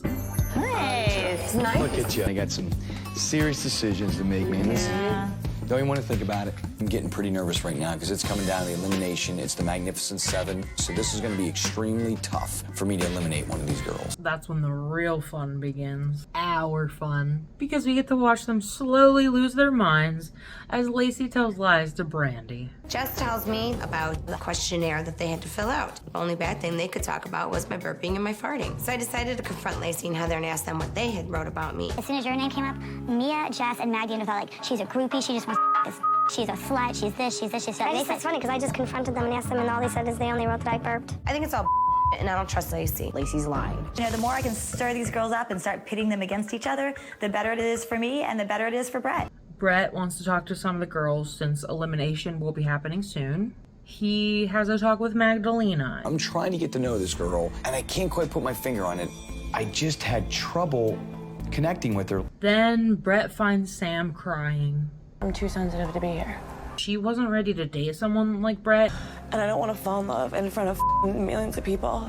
And she's just not ready for a show like this. I'm not really nervous. I see the way he and I look at each other, and I know that there's a connection. It's getting pretty tense in this house. When I say a limb, you say a nation. A limb. The girl said that I was insincere. Quite frankly, I'm nervous about elimination tonight. It's getting harder and harder to tell who's going to be going home. I knew that this was not going to be easy. We've got 7 beautiful girls, and we've got 6 VIP passes. Brandy is the first chosen. Beer and hot dogs, come on down here, Brandy. Heather gets picked next, which is kind of no surprise. Heather, would you come down here, please? The third one who gets to stay is Jess. After eating my pass, I finally realized that I'm ready to let my guard down and move forward with it. I really want to be with him, so I'm just gonna try that much harder. It's weird that Jess is only 23, so I don't know about that one. She's way too young, she's way too immature, and, you know, she's a prude. Mia gets a pass, but she doesn't really make herself known very often. Would you come down here, please? I feel like I don't know her. This person also is incapable of holding back emotion, which causes some great things and some horrific things. Lacey, could you come down here, please? Lacey stays, go figure. These girls are trying to take me out, and it's not working, and Brett is seeing me for who I truly am. No, Brett is seeing the facade that you put on, my dear. It's down to Magdalena and I. Now, in my heart, how hard it is pounding. Brett is practically whispering. I don't know why I find that so funny. I almost sometimes have to make these decisions, not only for what I'm thinking, but possibly for what you're thinking as well. Magdalena, will you come down here, please? And I was like, oh. He chooses Magdalena. Let me tell you that I will miss you. To go home. I eliminated Magdalena, and it was very simple. My life is about passion. It's about excitement, and with Magdalena and myself, I just don't believe that it was there. Bye, Magdalena. You were actually fun and pretty nice. I appreciate it. He's not wasting my time anymore, because I have more important things to do now. I have to follow my heart. So Sam gets to stay to kiss Brett for another day. Brett's brew time. Here's to the sexy 6 and continue to rock the house. This headband's already giving me a hard time, but that's the price we pay for beauty. Let's just hop right into this one, because I have a feeling this might go a little longer than most of them. So Brett is ready to get to know the sexy six a little better. Last night I had to say goodbye to Magdalena, but it just helps me get that much closer to the sexy six. Mia has sort of just been coasting along the entire time. She's gonna really have to step it up. Everyone wants Lacey gone, of course. Who doesn't? I want Lacey just gone. She's a malicious, manipulative bitch. Girls are gonna watch out for me because there's a target on each of them, and I'm gonna make sure they're packing their bags and going home. It's challenge time. Let's read the note from Brett. Girls, got a note. Read it. What's going on, my sexy six? Sorry, I can't be there to love on you chicks. Better get ready, because today anything goes. It's time to rock the camera and strike a pose. Yeah! Ooh, they're gonna do a photo shoot. I already know I'm gonna win. I do a lot of modeling for my friends who are photographers. We walked in and they had clothes everywhere. They had a car, which caught my eye. They had a bunch of different props, and I was pretty excited. So they're gonna shoot a mock album cover with a professional photographer. I'm an old friend of Brett's. They're split into two teams. Jess, Lacey, Sam, you're the first team. Heather, Brandy, and Mia are on the other team. I keep losing these challenges. I can't get a single date with them. I can't get a double date with them. I just can't get anything. Okay, now one of you is creative director and two are models. The creative director gets a solo date with Brett, and the two models get a tandem date with Brett. He wants you to show what best represents him, how to take his brand to the next level. Lacey thinks she's going to dominate this, and she is a musician. I'm a musician in the house, and one thing I know is album covers. I've got this. So it's you and me, and she's the director. Okay. Do I want to be the creative director? Hell yeah, of course I do. I really wanted to be creative director because I get a solo date, and that's what I was out for. Mia wants to be the creative director and lets Brandy and Heather know her idea right off the bat. This could even be a title, Innocence. The innocent looks. You know what I'm saying? No, we're not doing innocent, we're doing sexy. And they're just like, nope. Heather's like, I'm in charge, and pretty much takes the reins and throws her idea out there, and that's what she's sticking to. Heather just kind of takes over control of the shoot. Okay, so we got our idea, let's go get ready. Maybe we could like combine pinup and dominatrix. How about maybe like deviant? Like, I definitely think it should be like a dominatrix submissive thing. Lacey is all over the place. I had a friend who had an album name called Sex Reflex, but obviously it's already taken, but something. Lacey's trying to tell us what to do, and it's not really working. Her ideas are crackhead ideas. Their team goes with a good versus evil vibe. Our general concept is good versus evil. Of course, Lacey couldn't be more perfect for the devil. I kind of like the red top. so. It's like demonic. Brandy suggests maybe one of them should be a man. Heather was supposed to be a sexy woman, and I think that she looked a little bit more drag queenish. What about if one of us dressed as a man? That's really creative, actually. I'll be changing your tire like a tow truck. That's awesome. So they go with it. So Brandy decides to be a man, and my first initial reaction was, great idea. It's original, it's different, it's something that's gonna stand out. Oh my gosh, Brandy with the tucked in sock. Giving me a boner. When Brett sees this picture, we're gonna win this challenge. Yeah. Heather is just like, Mia's in control, but run everything by me first. Mia is being so boring. Whatever, I'm totally gonna ignore her and do my own thing, and she's too weak to stop me anyways. She's not gonna say Figure out another one? Yeah, I'm pondering. Yeah, you ponder and then run it by me and we'll work it out. How rude. Like angels and devils. That's so cliche. We gotta think of another ornament, like, pretend you're a thesaurus right now. I'm a thesaurus. Jess says that Lacey is the weakest link on their team. She's there for herself. She's not there for anybody else. The image that we're going to have as the album cover is perfect for Brett. It was my idea. Nice package. Thanks. I feel very confident about winning. My balls even tell me so. Jess is supposed to be the one giving the creative direction. I don't want to cut the bed out completely because I'm Just shoot. Let's just start shooting. We get out on set, and Lacey starts running her mouth, thinking she knows everything, like always. Is there any way to do a bird's eye view at all? Lacey just kind of takes over the whole shoot. That you should get under the sheet and pull them up like you're frightened, like swing one leg around or something. Should I do like a caressing her face kind of a thing? Okay, Lacey, shut up. The other team thinks that team one is doing something not completely unique. My first reaction to that was, been done, like, come on. That looks stupid. I like that one. Ooh, that one's even better. That's a shoulder. No, because I'm not a fan of that. Jess is a terrible creative director. If this was a real business, she would be fired. They all just have their own opinions and don't want to accept any other opinions from anyone else. Only the one on the left. I'm making an executive decision, one on the left. I don't know that you can actually do that, but yeah. There's one photo that I really, really like, and then there's another photo that she likes. I get everything you're saying. I'm taking a look at it myself. She doesn't work well with other people. She's pissed that she couldn't tell people what to do. I love all the photographers like I bite my tongue every day of my life with her. So good. If we win, I'm gonna make sure that Brett knows that not only did I do a great job as a model, but the whole entire thing was my idea. Yay! Heather just refuses to let Mia be the director. The hood up, and I'll be like sexy with a wrench. Heather's just being completely annoying. She doesn't want to listen to me. She just wants to do her own thing. Brandy looks wild. My balls itched a little bit. They're on a tight time schedule, so it's actually getting stressful. Selecting the photograph was more drama than I expected. 3, 4, 4, 8. 3, 4, 4, 8. 45 seconds.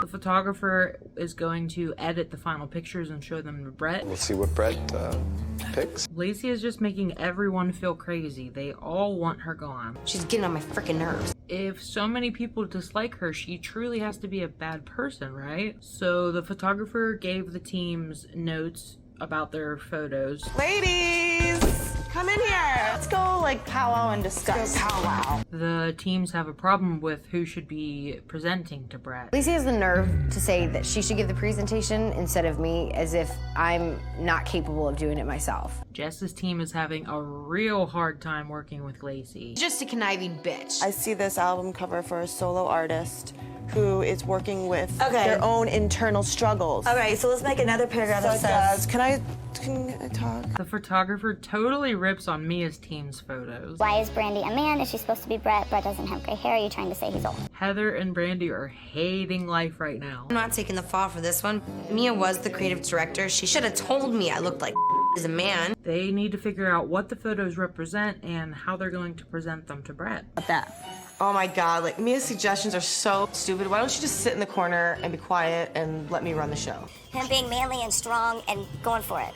Yes, we got it. I mean, we got it.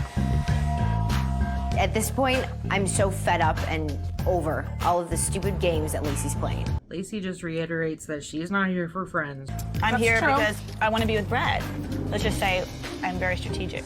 Do you think that if he knew that you thought of this as a game that he would appreciate that? Yeah, because that shows like my devotion to him. I honestly do not think Lacey is what Brett wants. I agree with Brandy. Lacey is a mean person. She's the devil. Devil. Her shirt literally says, "I'm definitely up to something." I mean, Lacey thinks she did all the work for her team, which is really insulting to Jess and Sam. You were the makeup artist and the hairstylist. Totally full of when you said, well, I think I should say it.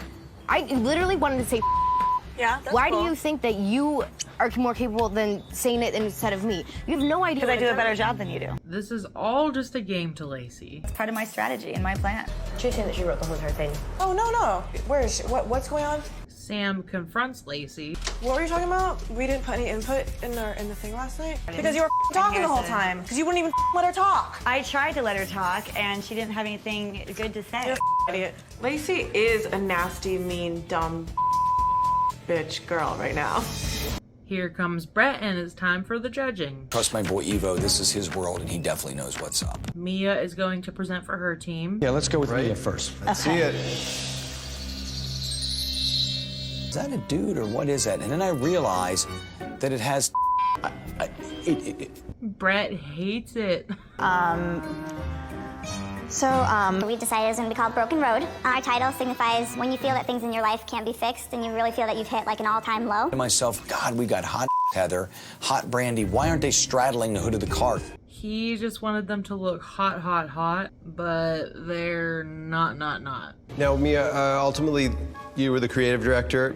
You're in the hot seat. It's your. They call that a fall person in the music business. Right. It doesn't seem like Mia is ready to take the fall for the entire shoot, considering that Heather sort of took over. Moving along. So, Jess, let's see what we got going here, ladies. Now it's the other team's turn to present their idea. Ooh. The title of our album is When Love Dances with the Devil.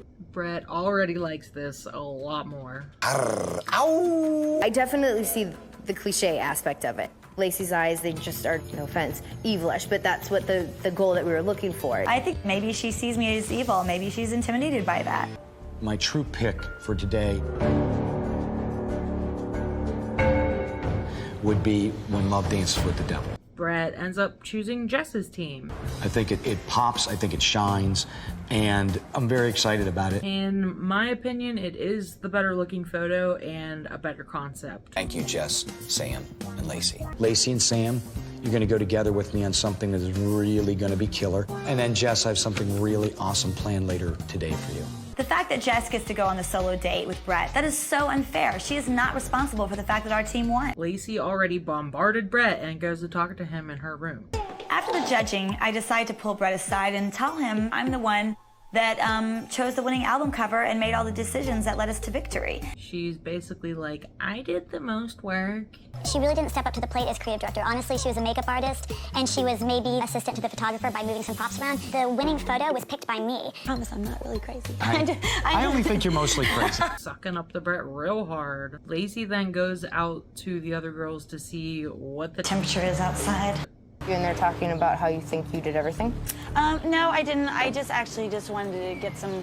I wasn't like dissing on you. And she just straight up lies to the other girls. So Jess is like, you're full of shit. I'm gonna go talk to Brett myself. There's another knock on the door.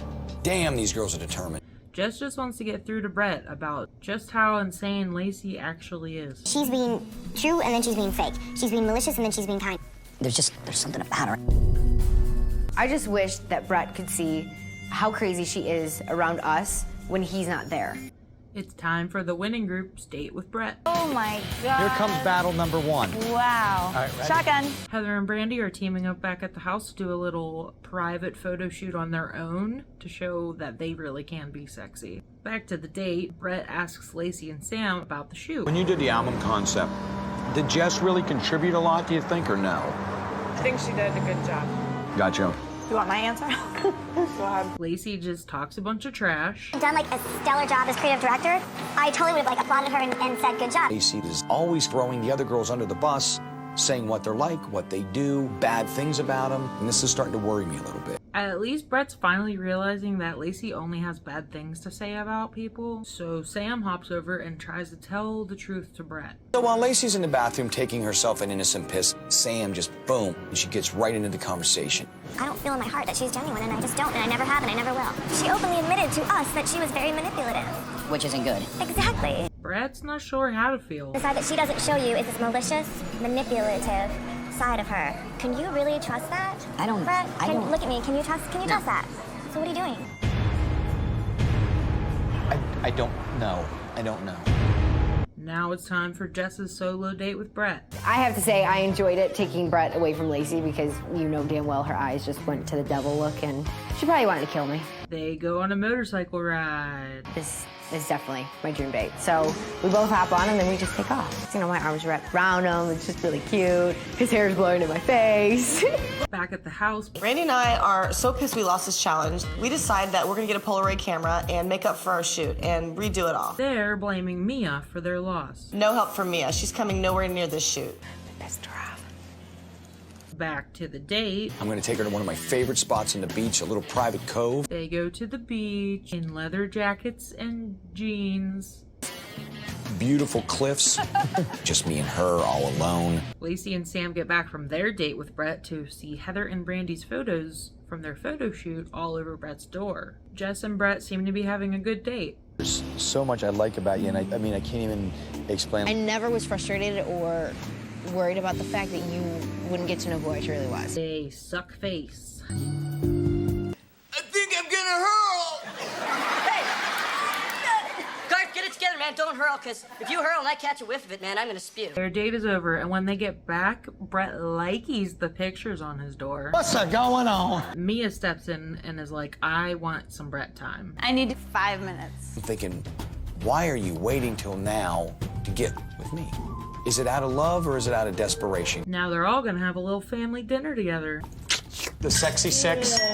Lacey is talking about herself, go figure. I have a problem with the way the corporate-owned factory farms treat the animals, and I don't want to give my money to that. No one wants to hear it. I can't take it anymore. My head is killing me. I just throw my napkin down and I excused myself from the table and I went to lay down in the bedroom. I don't blame her. All the drama, it's making me sick to my stomach. I'm mentally and physically getting sick. Like you're done with it. Yes. I'm starting to find out that Lacey is hated by every girl in that house. I got a hell of a decision on my hands. Big John comes in to tell everyone that it is elimination time. I really don't want to go home tonight. I really am falling for Brett. I just hope to God Lacey's the one that's going home. Who's Brett gonna keep this week? Hello, everybody. Hey. We got 6 beautiful girls, and I've got 5 passes left. Oh, you want to give me the pass? Jess gets the first pass. And I'm a little irritated by that. I really felt like I should have gotten a solo date. It's just not fair. Heather gets the second pass. Hello. Before I hand you this pass, would you stay here? Jump back into and give me everything that you gave me in the beginning. You know we have a connection, so just bring it. And this is someone who I think wanted to go home, and I had very strong feelings about keeping this person here. Sam, would you come down here, please? Sam also gets to stay. Will you stay here and rock my world? Yes. Brandy is Brett's next choice. Brandy, will you come down here, please?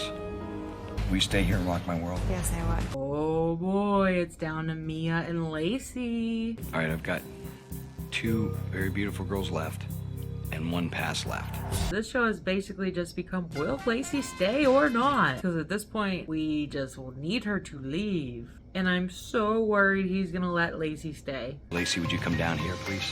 He does just that. Come on, Brett. Damn it, Lacey's still here. I wonder if it's because of what she did in that bedroom. You're crazy, and as we had to talk about our mediocrity today and how much I despise mediocrity because I don't really relate to it, and being creative artists, we both understand that. I just want you to realize that in my heart, that I feel I have a connection to you, and the fact that you are crazy for me lets me know where you stand. I actually do feel bad for Mia. She was sweet. Lacey's one of the most downright malicious people I've ever met in my life. Have those girls stay if that's what you want. Bring them home to your family. See what they think. Lacey or Mia? Heather or Mia? Go ahead. If that's what you want, then go. Everyone tells me Lacey might be crazy, but I know one thing. I dig her, and she fights for her man. I like that. Brett's brew time, baby. To the new Fab 5. Whoop, whoop. The tip of the tongue, the tip of the teeth, the tip of the tongue, the tip of the teeth. It's that time again, boys and girls. Rock of Love time. There's only 5 ladies left now. Last night, it was really hard to watch my friend Mia go, but I realized that there's only 5 of us left, and now it's getting serious, and I just gotta watch my back for the conniving bitches. Lacey. Vote from Brett time. Some of my kick-ass fans took a long flight to this rock star city to spend the night. They came all this way to let me know who's gonna stay and who's gotta go. And I can't help but think that they're gonna be some big-haired 80s girls that look like Heather. Heather's look is iconic though. At some point, Heather said that she regretted doing the big 80s hair all the time. And you can kind of see that in her talking heads that they film after the whole show is filmed. In these, she has a much more 2000s hairstyle. Anyways, Heather's not worried. I'm excited. I'm just a little bit afraid of what they're gonna ask us though. I'm not. I think Sam's gonna have a problem, which Sam's is definitely cool. gonna have a problem with this. She's just too shy. Right. Jess and Sam are hoping that these fans will finally see through Lacey's bullcrap and get her eliminated. It's actually a good thing to have outsiders come into the house, get to know us, and, you know, especially with Lacey, then that way they can go back and tell Brett what a Fruit Loop this chick is. Lacey is a nasty, mean, dumb bitch girl right now. So, looks like Brett brought some super fans. Today, I've got with me 3 super fans. Girls I have known a long time. I think he slept with these women. They're gonna come down here and have a field day with you all. It's time to get serious. I gotta start weeding out the ones that aren't here for me. I love this slow-mo entrance. How you doing? All good?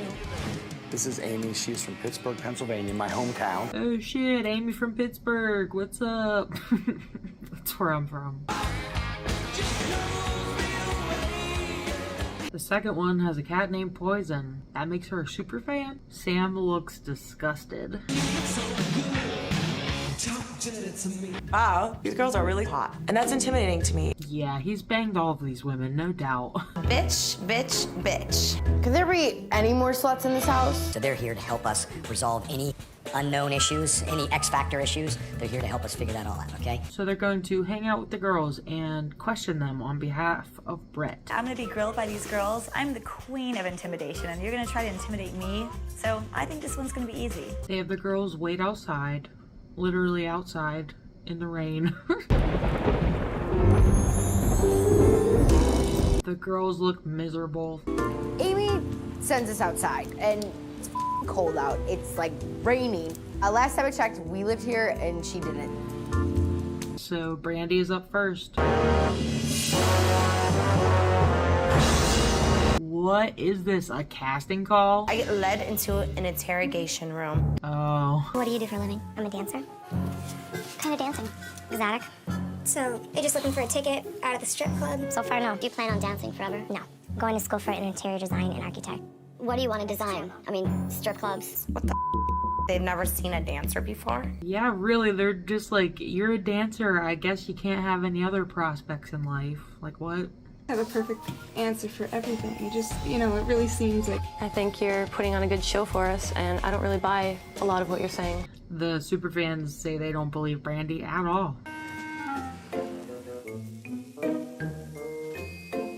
Oh my gorb, what? Her hair is literally smoking. What makes you a better match for Brett? I'm for real, I'm honest, and I'm who I am, and I have nothing to hide. What is even happening? Eyes burning. My hair was smoking. The bobby pins are burning into my scalp. I'm getting pissed. That's good. Thank you. I didn't believe a word she said. Sam's turn. So it's time for my challenge, and I'm really kind of nervous, and all I have is myself right now. Brett has feelings for you? I'm pretty sure he does. What makes you think that? From the way that he looks at me and the stuff that we talk about. Brett's a pretty friendly guy. He's nice to everybody. That's a shitty thing to say, because Sam loves him. My heart starts to pound, and I'm like, holy I'm being interrogated. As a rock star's girlfriend, you can't disappoint him in bed. I want to hear your best fake orgasm. What the hell? These ladies are savage. Like, what? Even what? I don't feel comfortable. So you never fake it? No. I'm sorry. You are so shy that you can't moan. I don't need to prove it to you guys. Really? They're absolutely destroying Sam. Are you emotionally stable?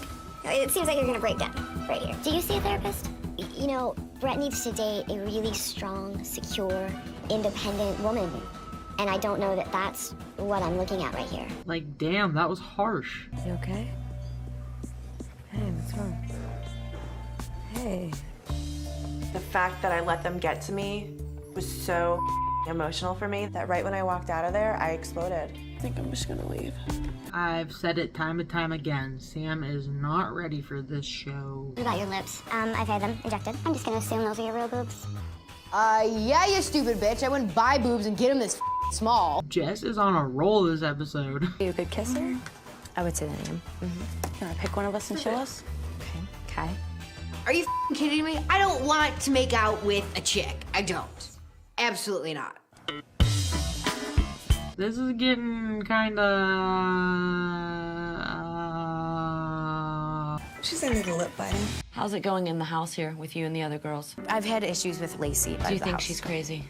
I have thought that, yes. You're a grace under pressure. Thank you. After all that, Jess did well. I feel confident walking out of there that I didn't present myself as something I wasn't. Now, Heather's up. It's nice to meet you guys. Eek. She's just getting bombarded with questions. A dancer? What dancing exactly when you say dance? Exotic topless. Does it embarrass you? A little bit. Why are you here? To find love. Do you think Brett is your ticket out? Do you think Brett really wants to settle down with a stripper? But then she seems like she's crushing it. Care if any of us have slept with Brett? No, because I'm sure you have. You're all hot. I would him, you know? She has that confidence the superfans want to see. I'm gonna get Brett on the back of my neck. You're gonna get his name tattooed on your neck. Yes, I am. So far, so good. I think these crazy bitches like me. Thank you for your honesty. You're welcome. It's been fantastic and very refreshing. Here we go, Lacey. What do you do for a living? I'm a musician. You do sing. Sing us. Hear something. Yeah, sing us one of Brett's songs. Every rose has its thorn. Sing it, girl. Just like every cowboy. Do you see a therapist? Yes, I do. Are you on medication? Yes. Do you think Brett wants a crazy, volatile woman in his life? I honestly don't consider myself crazy. I'm good at high-pressure situations like that, so it wasn't terrible. Sam's out of there. I'm not gonna give anybody the pleasure of speaking with me. How these girls are actually really, really cool. Actually, you're really, really cool. Brett joins in on the fun. And he notices Sam isn't there. Sam broke. They broke Sam. Why did Sam break? What's up? They broke her. What's up going on? Okay, this is the second time we got a what's that going on? Like, do I need to make that a shirt? Because I want that on a shirt. What's up going on? Jess goes to check on Sam like a nice lady. She should really be down here socializing with the girls. I'm leaving. Why? Because it's ridiculous. Sam wants to go home. Jess is being a good person and talking it out with Sam. I can't feel this way anymore about myself. I don't like being sad. I don't like being emotional. There she goes. Who the hell am I going to talk to? Lacey? Meanwhile, Brett takes the superfans aside to talk to them about the interrogations. They're gonna help me pick which girl is gonna get a one-on-one date with me tonight. Let's start with Brandy M over here. They think Brandy is cute, but her answers were too perfect. All of her answers were exactly what someone would want to hear. Tell me about Jess. I think she could totally jump on a tour bus. She's golden. They like Jess. What about Heather? I think she is probably the greatest person here. Seems like they like Heather a lot. Can I talk about Sam for a minute? Please talk about Oh Sam. my God. I love her. I would be her best friend till there's no tomorrow. I don't think that she has what it takes mentally to date you. I can tell you, I'm not ready for Sam to go home. Holy cow, that was nice. All right, let's go to lovely Lacey. They get to Lacey. No. She's very wrong for you. Immediately, they all answer no. He's like, well, I just like her, so whatever. I just dig her personality. Brett, everyone has told you she's no good, and yet you continue to let her stay? The superfans are gonna announce who they choose as their winner. We four and the three have had a long discussion. It came down to two, Jess and Heather. I felt that you two were the most honest to go on the date is Heather. And it's Heather. With the cartwheel, are you kidding me? Heather gets to go on a date with Brett. Woo! Even Brett's fans can see that I'm the best woman for him. Amy, Kai, and Allison told me that they chose Heather. I gotta be honest, I was really excited. The superfans are staying at the house, and they're gonna continue to hang with the girls. Let's get tattoos. You want to get some tattoos? Ever since Heather met me, she told me she wanted to get a tattoo. She said she would do it a few episodes ago. I'm gonna get Brett on my neck. I'll get it on my neck, right here. So they're finally doing it. Tattoo parlor, please. Back at the house. Hair was on fire. Like, it was smoking, and I'm sitting there because, like, you know. I felt it. Like, I was like, ow! Seems like they're a little tipsy and having a little fun. The interrogation did seem brutal, but these ladies actually seem like decent humans. You know, I really like Brett's fans. They're a lot of fun and they hate Lacey. Jess is determined to get Lacey out. I'm utilizing this opportunity to just smash the hell out of Lacey. I'm not a fan. Is she coming out? She's coming back. See, she ruins every moment. Seriously. I'm sorry. Lacey is losing her grubby little grip on the competition. I feel like I've had control of the house this whole time, and for the first time, I feel like I'm starting to lose that control. I haven't seen you show any emotion. I feel like you're giving me the right answers, but I need to believe you. She's like, the other girls must have told the superfans that I'm shit. The other girls in the house have obviously gotten to the fans. But I think they easily came to that conclusion on their own. Go say hi to her. Make her feel included. They all go check on Sam, which is kind of sweet. Where's Sam? Let's go get her. Yeah, let's get her. We weren't trying to make you feel uncomfortable earlier. We're just trying to get to know people, and we love you. Honestly, we do. And you know what? I decided to go along with it because I think, you know, it's just gonna make me look better in front of the fans. Lacey, Lacey, Lacey. We are to the point where we collectively have narrowed it down to two. They want to talk to Lacey and Brandy. This is crazy. I can't believe I've been put into this situation. So Brett and Heather are at the tattoo shop. And she's thinking about getting my name on the back of her neck. The tattoo artist looks like he so does not want to do this. Kill him. And you're gonna get his name, huh? Right here on the back of my... It's my first tattoo, so... Like, I wouldn't want to tattoo someone's name on someone else's body, because it's there forever. It's a tattoo for life. For life. For life. For life. She was all about it, but now she's nervous. I'm freaking out and I don't want Brett to see this. I don't know if I can do this. I'm gonna have to do about 40 more shots. Yeah. The neck is probably kind of a painful spot. You're not gonna leave me, are you? I am not staying right here. Don't move too much. Listen to him now. I'm just holding you here to hold your hand. Okay. Hey, Nice. all right, don't move, baby. Wait. Don't tense up. Don't think too much. Go to a happy place. Brett is stressing me out with all this talking. Like, chill. Melting my skin and 40 layers of my epidermis burning off. It was a really, really close moment between me and Heather. Well, we're 8 episodes in, and Heather officially has Brett's name tattooed on her neck. This is monumental. History has just been made. She better win now.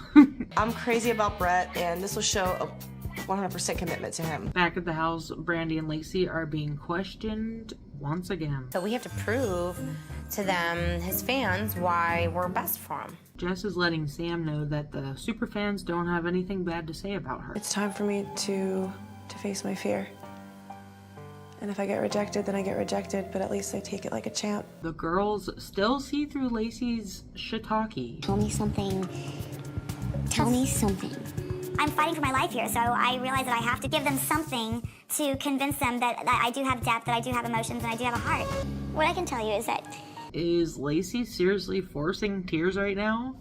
this whole situation is taxing because of the experiences I've had in my life.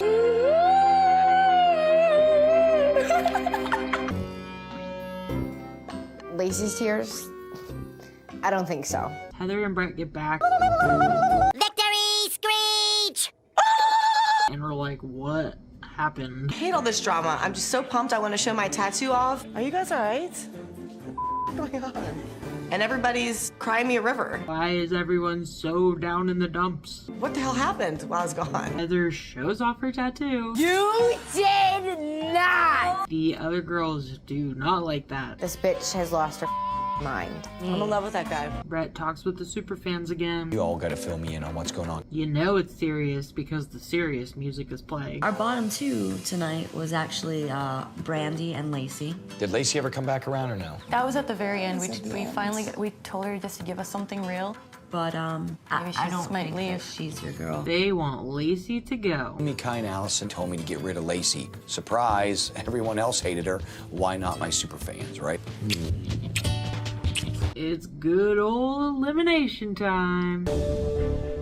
Tonight, I'm feeling pretty confident about elimination, and I just hope to God Lacey's the one that's going home. First, he wants Heather to stay. It would have been funny if he was like, oh, you got my name tattooed on you, but hey, I want you to leave. I'm in the clear. I'm golden. Jess gets the next pass. I said you're a really good kisser. And a bit of a biter as well.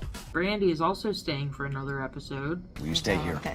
Rock my world. Yeah. Now it's down to Lacey and Sam. I've got one pass left and 2 girls who I really care about a lot. Lacey gets called. I am sorry for everything you went through today and everything that we have been through. What's going on? Are you willing to try to stay in this house one more day and rock my world? Oh no, Sam. Okay. Sam is going home. Sam is so pathetic. I'm so glad to see her ass go home. He's like, we wanted to let you go for your own sanity. And you know how much I care about you, right? Okay? Friends. And she looks demented. I was wishing much more than that, but I think we will be lifelong friends. All right? Okay. They make out all nasty.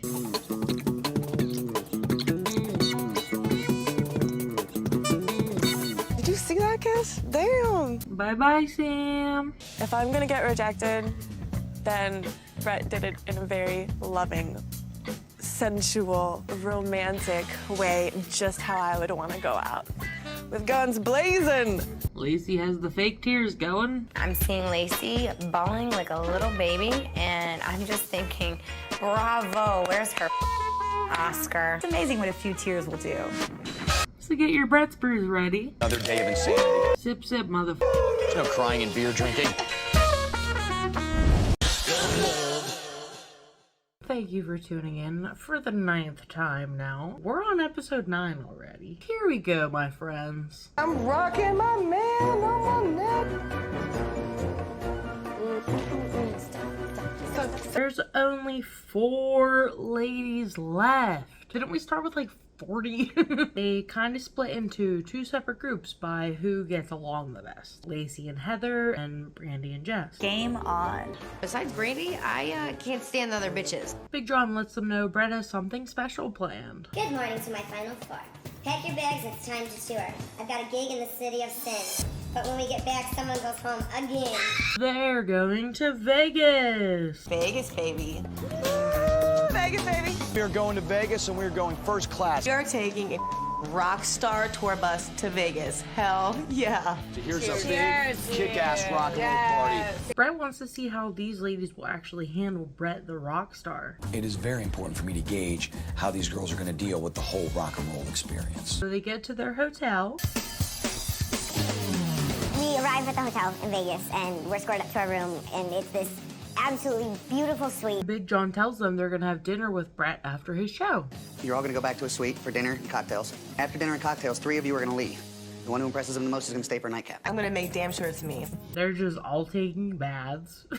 I love to party. That's why I'm called Wild Thing. Heather and Lacey are having a bubble bath together. What? I really don't have a huge plan, but I know I don't want to get completely wasted and make an ass of myself. Let's go! Come on, bitches! Lacey and Heather are scheming. Heather and I have a plan, but I think that Brandy and Jess are gonna be sitting out in the cold tonight. I cannot wait to see my sexy ass man hit the stage. They all get the front row of Brett's show. I'm sure he actually is entertaining. I mean, my mom always loved him and she has good taste, so I trust her. Cupid told me she don't love me anymore.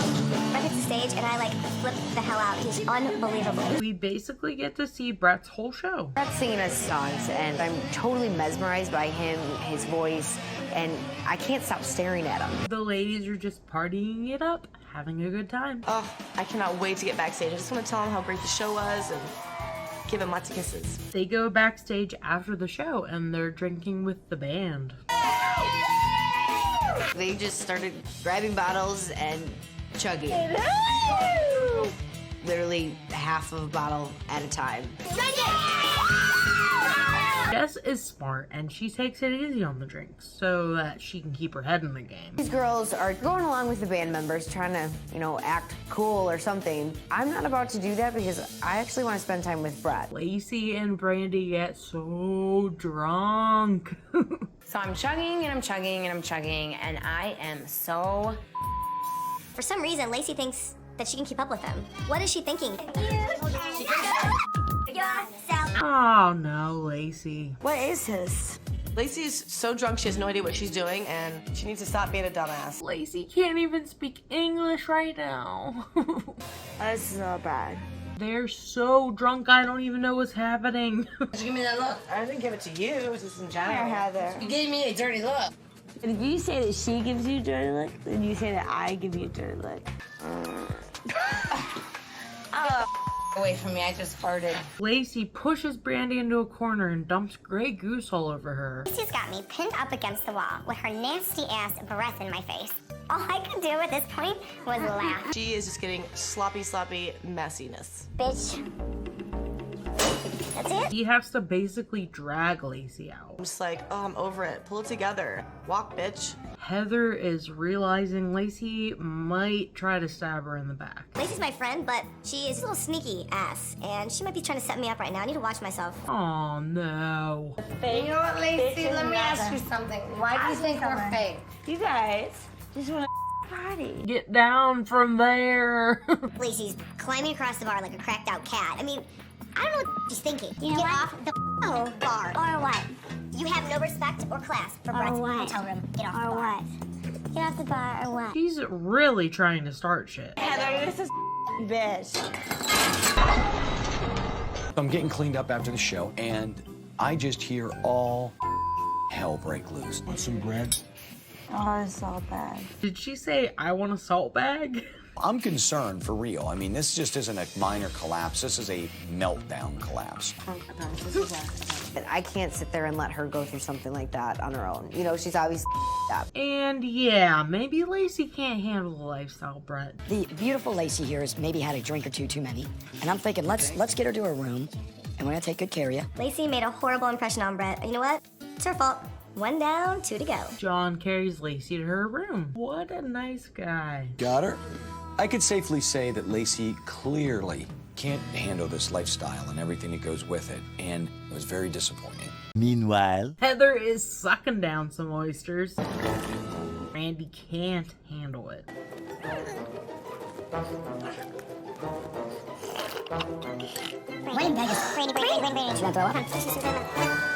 Jess is legit trying to help the drunk ones, which is nice of her. You got her? Yeah, I got her. Okay. Oh, my hell. Rookies, I'm so bored. Brett thinks it's sweet what Brandy says after puking in the toilet. I really love you really great. Not even love, because we can't say love yet. But we can say it. I honestly, I'm willing to open up my heart for you, no matter what. I think she's just hammered. She turned to me and said something that was probably one of the most touching moments of my life. She looked at me and she said, Brett, I love you, and for you, I will let my guard down. I love you, and I want you. I've never felt this. So for him to say that was one of the most touching moments of his life is just sad. Last time I checked, you shouldn't be vomiting right before you tell somebody you love them, but maybe for Brandy it was the right moment. Brett respects that Jess was helping all the drunk ladies, so he decides to let her stay. Yeah, drink some water, please. Jess was clearly helping out all these girls, and these girls were her competition, and it really stepped her up in my book. Is that like she said like 1.5 words at the table? So Heather is gonna take as many leftovers as she can. You put these two and this. This is Jess's and Brett's. I want to split that in half. All of this, yeah. Whatever, I'm going to bed. And I'm taking my food with me, damn it. I love it. Jess and Brett spend some special private time together, mostly swapping spit. The next morning, Brandy is already completely contradicting what she said to Brett's face last night. You know what? He's not the one for me. I can tell in my heart he's not it. Like I think he's fabulous. I think he's great. Michaels is not the one for me. Apparently, she's not into Brett like she said. I'm thinking to myself, this is gonna work out perfectly because it's still my mission to make sure Brandy goes home. Jess got to spend the night with Brett. Ooh la la. After spending the night with Brett, I definitely feel a lot closer to him, you know, physically, emotionally, sexually. I sent Jess back to Los Angeles so that I can spend the day with the other 3 girls and try to get to know a little bit about them. She's basically safe from elimination. He needs to spend time with the other girls. Him and I have obviously already made that connection, so I kind of put myself at ease. Oh man, second note. I don't think there's ever been a 2-note episode. This is historic. Thank you. You really tore it up last night. So today I set up something awesome to get you feeling right. He's gonna help them recover from a night of partying. He's got a little something that's gonna make us feel better. Are you alive? Poor Brandy is the one that's really hurting. Brandy, come on, lay down, Poor baby. Brandy. When the girls came down to the pool, I gotta admit, they looked a little tore up from the floor up. They're all gonna have a spa day. We got good times ahead and, a lot of good food we haven't eaten yet. I'm thinking maybe I should tell Brett the whole truth about Brandy, but I refuse to let anything spoil my fun right now. Now that Brandy is sober again, she's saying her guard is back up. I just want to see how you feel, what's going on in your head. My guard is definitely up, because I am scared to get hurt. Brandy still wants to give it a chance. Whether that's for a real connection or just to win the competition, we may never know. I'm not giving up. I don't want to give up on you. All right, well, I don't want you to give up either, and then I just have to make a really tough decision. We felt that she wanted to be much more than friends and be intimate and be lovers, and there was a chance we would make it as a boyfriend and girlfriend. Lacey is ready to talk about all the people. When Brandy comes out of the cabana, it's pretty apparent that she hasn't been upfront with Brett about her feelings, and I'm pissed off about that. She's like, I should go because I just know Brett's not the one for me, and I only like him as a friend. I don't like him as anything more That's than that. weird what she said in here. That's a whole opposite of what she just said. I knew she was gonna do that. He doesn't know who to believe. Maybe Lacey could be lying to me just to kind of X Brandy out, because Lacey is crazy and a little malicious, but I also know that Lacey really likes me and does want to get rid of Brandy. Brett finally calls Lacey out. Lacey, here's the thing. You're a little malicious, and I need to watch you more and figure you out. And you had a really, really tough decision to make. Lacey and Heather, you're gonna stay. Brett sends Brandy back to the house in LA. I know we're friends and all, but game on, because I want this man. I want this man, bitch. Heather is not worried at all. Brett and I have connected from day one. I'm golden. Why do you feel that we would work? Do you know what I'm saying? Yeah, I just feel like we both have the same type of soul. We both are really big-hearted, very caring and thoughtful. Aw, Brett and Heather have maybe the most realistic conversation in the whole show. The thing with Heather, and I call it pole emotions, right? And by pole emotions, I mean, can I get her off that pole and get her onto my pole? I'm telling you right now, when I'm in love with somebody, that's it. I know that he got his heart broke from a dancer, but that was like 20 years ago. She's like, get over it, Brett. Hey, say something before we get back in our... Yes, go ahead, because I need to get back to Heather. Lacey steps in to stop their cute convo. Immediately, Lacey starts. I really would love to spend more time with you, just me and you. But see, as would I. And in my defense, I just feel like we have the biggest bond here. Like, but you've spent more time with them than I have, which is, you know, but I just feel like we have the best bond here. Seems like he has no idea what to do. What scares me is seesawness in your manipulativeness. What I would love to do is to spend time with Lacey. Brett is obviously blind and just thinks Lacey is still good for him. Maybe she actually is cool and just chooses to be a nutso for the show? So Heather gets left behind. If I thought you were just this malicious bitch, you'd have been gone long ago. I'm so glad he sees me for who I really am. I thought they were gonna, like, talk more. I woke up this morning with Brett, and that was so incredible. It was such a beautiful night. She gets to do the walk of shame out of his room, but they're going back to the house so that it can finally be elimination time. Pew, pew, pew, pew, pew. We've all had a hell of a couple days, and so let me just get to it, okay? This is someone, while in Vegas, I really got to feel extremely close to. Jess, would you please come down here? The first person who gets to stay is Jess. Will you stay here in this house and continue to rock my world? People have their doubts about this girl, the way they feel about her, the way she sometimes acts, or opinions she may have. I really like her a lot, and that's what matters. Lacey, would you come down here, please? Lacey gets the second pass. Would you stay here and rock my world? You got it, babe. I just wanted to jump over there and rip it off her damn neck. She's crazy. She's possessed by the devil. I can't believe it, but at the same time, I can. Now we're down to 2 girls. Heather, Brandy. Who's gonna go home? Heather? I think you're absolutely beautiful, but I also think it's time that we have to decide why you're here, what you're here for. Is it gonna work? Is it not gonna work? Brandy? I was holding your head up from the toilet. You looked me right in the eyes and you said, I love you and I want to make this work. And it really made me believe in what you were saying. There's no way in hell she's getting away with this. She woke up and she said, I'm done, this is not for me. Whoa. And I just feel like a friend to him. I'm tired of wasting you guys' time. I see it with you guys, talking about you and I just want to go home. Go Heather. I want to be honest with you, and yes, I did say I didn't want to waste anyone else's time. I see you more with Jess than I see you with Heather, but if, That's not what you told me, but... Can I finish? I also see you with Heather, but not with me. Uh-oh. I looked you in the eyes and I said, how do you feel? You said, I want to take this to more than just a friendship level, and this was the morning after, and not even probably a half hour after you told them that you wanted to leave. Brett's getting angry. I don't care where you go in your life, you're a beautiful girl, but beauty's only skin deep if you with people's emotions. Damn, Brett, tell her. Your Torian's here, and you go ahead and go. Can I really say goodbye? I'm sorry. Have a good life. He hit her with the have a good life. And it sucks, it hurts, it kills me that he misunderstood me.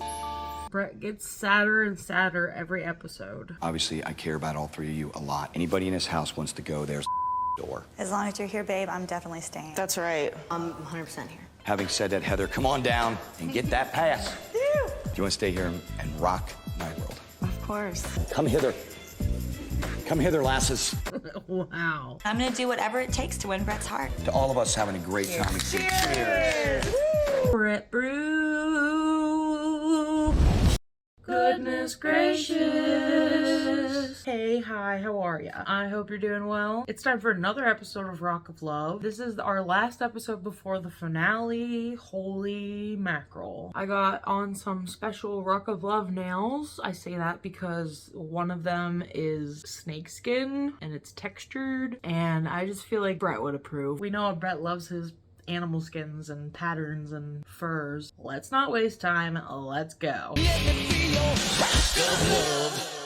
What a wild ride it's been so far. There's just 3 ladies left. Heather is done with Lacey. Lacey and I have had an alliance from the start, but after the way she acted in Vegas, I don't trust her. Even though Heather and I have worked together as far as getting rid of all these girls, right now it's time to look out for myself. At this point, the connection that I feel that I have with Brett is intensified so much more, so I just gotta keep showing him how I feel. Jess is ready to win Brett's heart. It is now down to the awesome threesome, and I've got a huge surprise for the girls. Brett couldn't come up with a word that started with T this week. Tasty, trashy, terrific, tandalous, tan, Teletubby. I can think of 100. They're just the awesome threesome. I've invited their parents to come live with us in the house. Brett has the girls' parents coming to visit, so he can get to know them. Hello, folks. How are you? Oh, pretty good. I'm How John. you doing? John, how you doing? David Chadwell. You got a visitor. Shut up! Oh my God! Brett even gets Heather's parents together, who are apparently super divorced. I've only seen my parents in the same room together that I can remember 2 other times in my life. Brett goes to say hello to Heather's parents. If there's one thing that makes a rock star nervous, it's a girl's parents. Good morning, hello. Hey! Hello. How are you doing? I'm Brett. So far, Heather's parents do seem fun. The dad was just a good old boy. He wanted to party, he wanted to hang out. Now Jess's parents arrive. Hey, Chad. Are you crying because you're happy? Okay, that's good news. Aw, Jess's dad. We're best friends. We have fun together, we cry together, we laugh together. They seem really cool and like they have a good relationship. I'm emotional when it comes to my parents. I love them to death, so it was a nice dose of my parents to see them. I needed it. I want to hang with Jess's parents. Is that weird? Brett now greets Deb and Jim. Brett, this is my mom, Deb. Deb, nice to meet you. Nice meeting you. This is Pops. Nice to meet How are you doing? Jim. Nice to meet you, Jim. What do you think of this thing? Jim is a real joker. I mean, I loved him right from the get-go, loved him, and it just took my level of Jess even higher than it was. Here's Lacey's parents. I hear the door open, and next thing I know, I hear my dad's voice. Oh, I'm so happy. We get to see where lovely Lacey comes from. My dad and I are really, really close. I'm definitely daddy's little girl. I already don't know how I feel about her parents. We had a challenge where we had to do album covers, and guess who got to play the devil? You know, I know that that's not exactly how a dad wants to see his daughter, so of course I was a little embarrassed. My dad.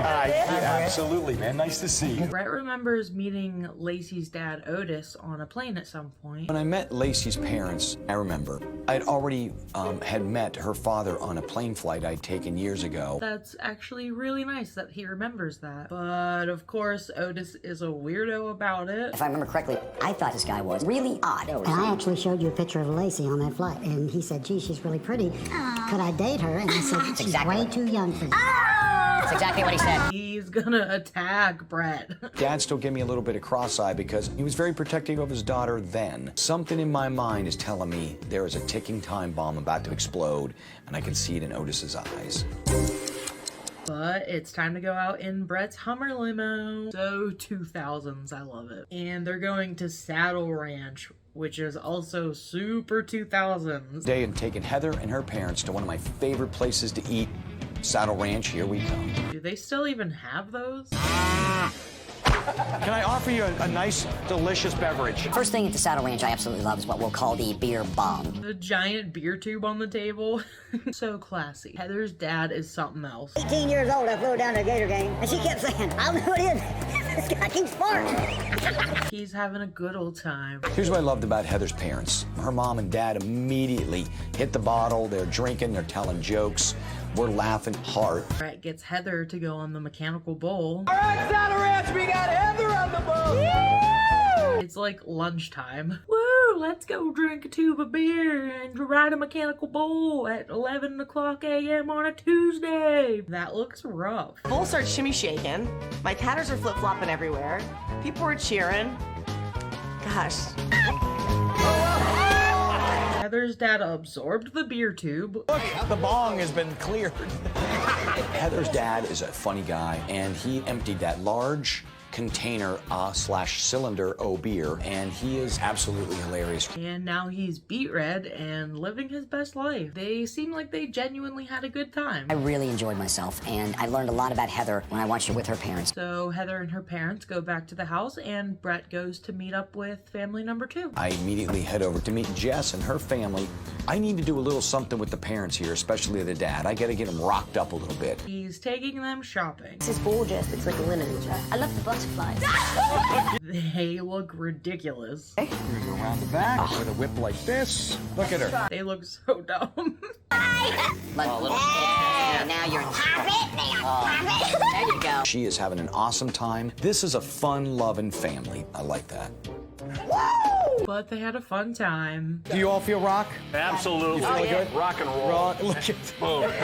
Then Brett splits off from them and goes to meet up with Lacey's family. Brett just wants to get to know them better. I went to lunch with the impression that I would be able to ask a lot of questions. Instead, he's just getting interrogated by Otis. Other than the fact of your fame and your fortune, what do you have to offer a woman? How do you want to end your days? You're not going to call me dad, are you? No. How do you stay thin like that? You play golf? Are you from Oklahoma? So are your parents still alive? I mean, I was like a boxer trapped in a corner. Maybe Otis just wants to date Brett. I think that's the problem. Is there some kind of hot sauce on those fries, or is it just my tongue that's on fire? I think it's all the lies you're telling. Brett's getting fed up real quick. I'm not telling no lies. I'm asking you, is the sauce burning in one's mouth but mine? Well, I haven't even got to lie yet, because I haven't got to get a word in edgewise, to be honest with you. Otis is scaring Brett. Oh, I don't know yet. The reason I ask that question is because I happen to be a wealthy man. I live in a big house, I drive great cars, and I wear great clothes. I hope you know there's going to be a prenup involved. Kidding me? But this puts me in a funk. He's being way too serious. He's acting like they're getting married this weekend. Apparently he doesn't know that this is all fake. Lacey's one of the few young women in the world who has her own money. All she's ever told me is that she's a starving musician and barely gets by. She never does drugs. She doesn't smoke. She doesn't drink a whole lot. He thinks she's Little Miss Perfect. We know that is so not true. Does Otis truly know his daughter? You know, I'm starting to wonder a little bit if Lacey's dad knows everything that Lacey has been doing while she's in the house. Do you have hair underneath that hat? Brett's like, what a buzzkill. Yeah. What in the is up with Lacey's dad? I just was curious. I'm getting a little bit worried about what might be going through Brett's mind. Brett is worried that Lacey is two-faced. Yep, she is. Yep.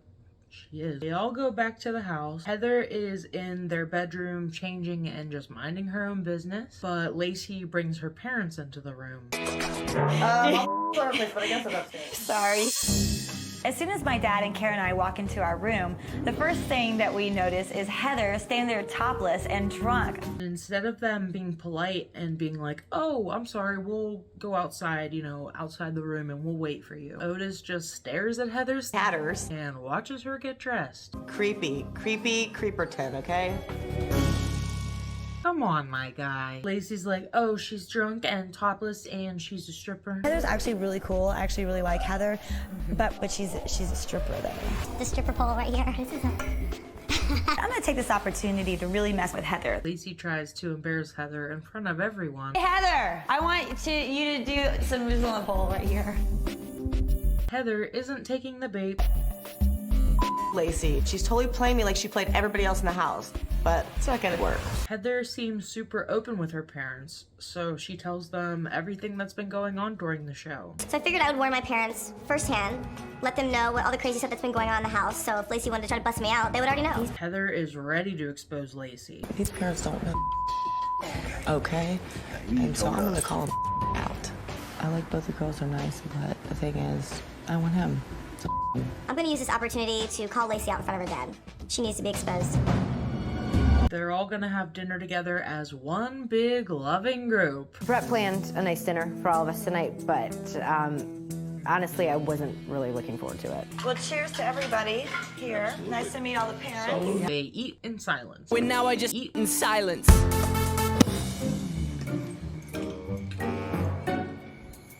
But then here comes Brett to save the day.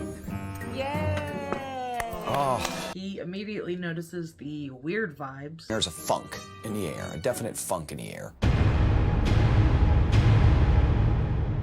What's everybody talking about? Nothing special. Lacey's parents decide to ask the other girls about their lives in like a judgy Judge Judy type of way. Give us a little bio about you. I worked for a company for 6 years, built my way up from a receptionist, but then it wasn't challenging enough for me after a certain amount of time, so I left that job. So now it's your turn. Tell us a bio about you. so uncomfortable. Like, why are we all being judged here? Worry about yourself and your lying daughter. Lacey claims she's the only one there who goes after her dream. I'm the most accomplished of the three. Jess is content washing people's hair, and Heather takes her clothes off for a living, and I'm the one who actually has dreams and aspirations and goes after them. Otis just brags about Lacey. She's got a new website, her new video, and her music is on there. All right, no one talking about me. Are you drinking, Lacey? Because you should not be drinking every other night. Did you tell your dad how you knocked over 40 bottles? Yeah, I did tell him. I'm gonna get a bill from the casino. Heather calling her out about the drinking is just so good. Did she get the partying from you? I'm fine with just beer. It hasn't just been beer here, unfortunately. No, unfortunately. In my real life, I just drink beer. Who eats in a restaurant that has a mechanical bull? We did. It was awesome. Otis is so judgy. Like, what the hell? Brett's super butthurt that Otis is making fun of his favorite place to eat, Saddle Ranch. I love the place. It is a place that everyone goes in Hollywood. We all have fun. It's unpretentious. And I'm just confused. The man is from Dallas, Texas, right? And I'm thinking, he's kind of busting on where I went. And I'm not digging this at all. Brett does not like this vibe, so he's going to bed. Good night. I'll see you in the morning. I thought that this beautiful dinner was a complete disaster. In the morning, Brett gets up and he goes to the cool outdoor gym. I bet he's imagining himself beating the crap out of Otis. Oh, fuck.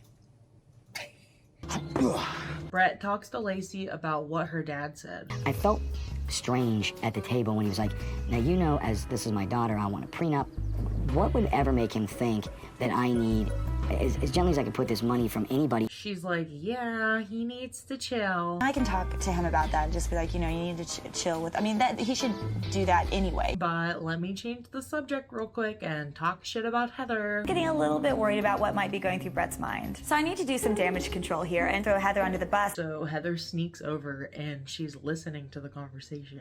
She loves her parents and she gets along great with her parents. Sure. But she doesn't seem to have a lot of respect for them. I'm about to go the off, and you have to come help me. Heather is ready to kill. I'm gonna be up here talking about me, master manipulator. What the is wrong with you? You're the one that I just listen to what she's saying, Brett. She's lying. Jess is just standing there eating, enjoying the heck out of this. This is like just a huge cat fight.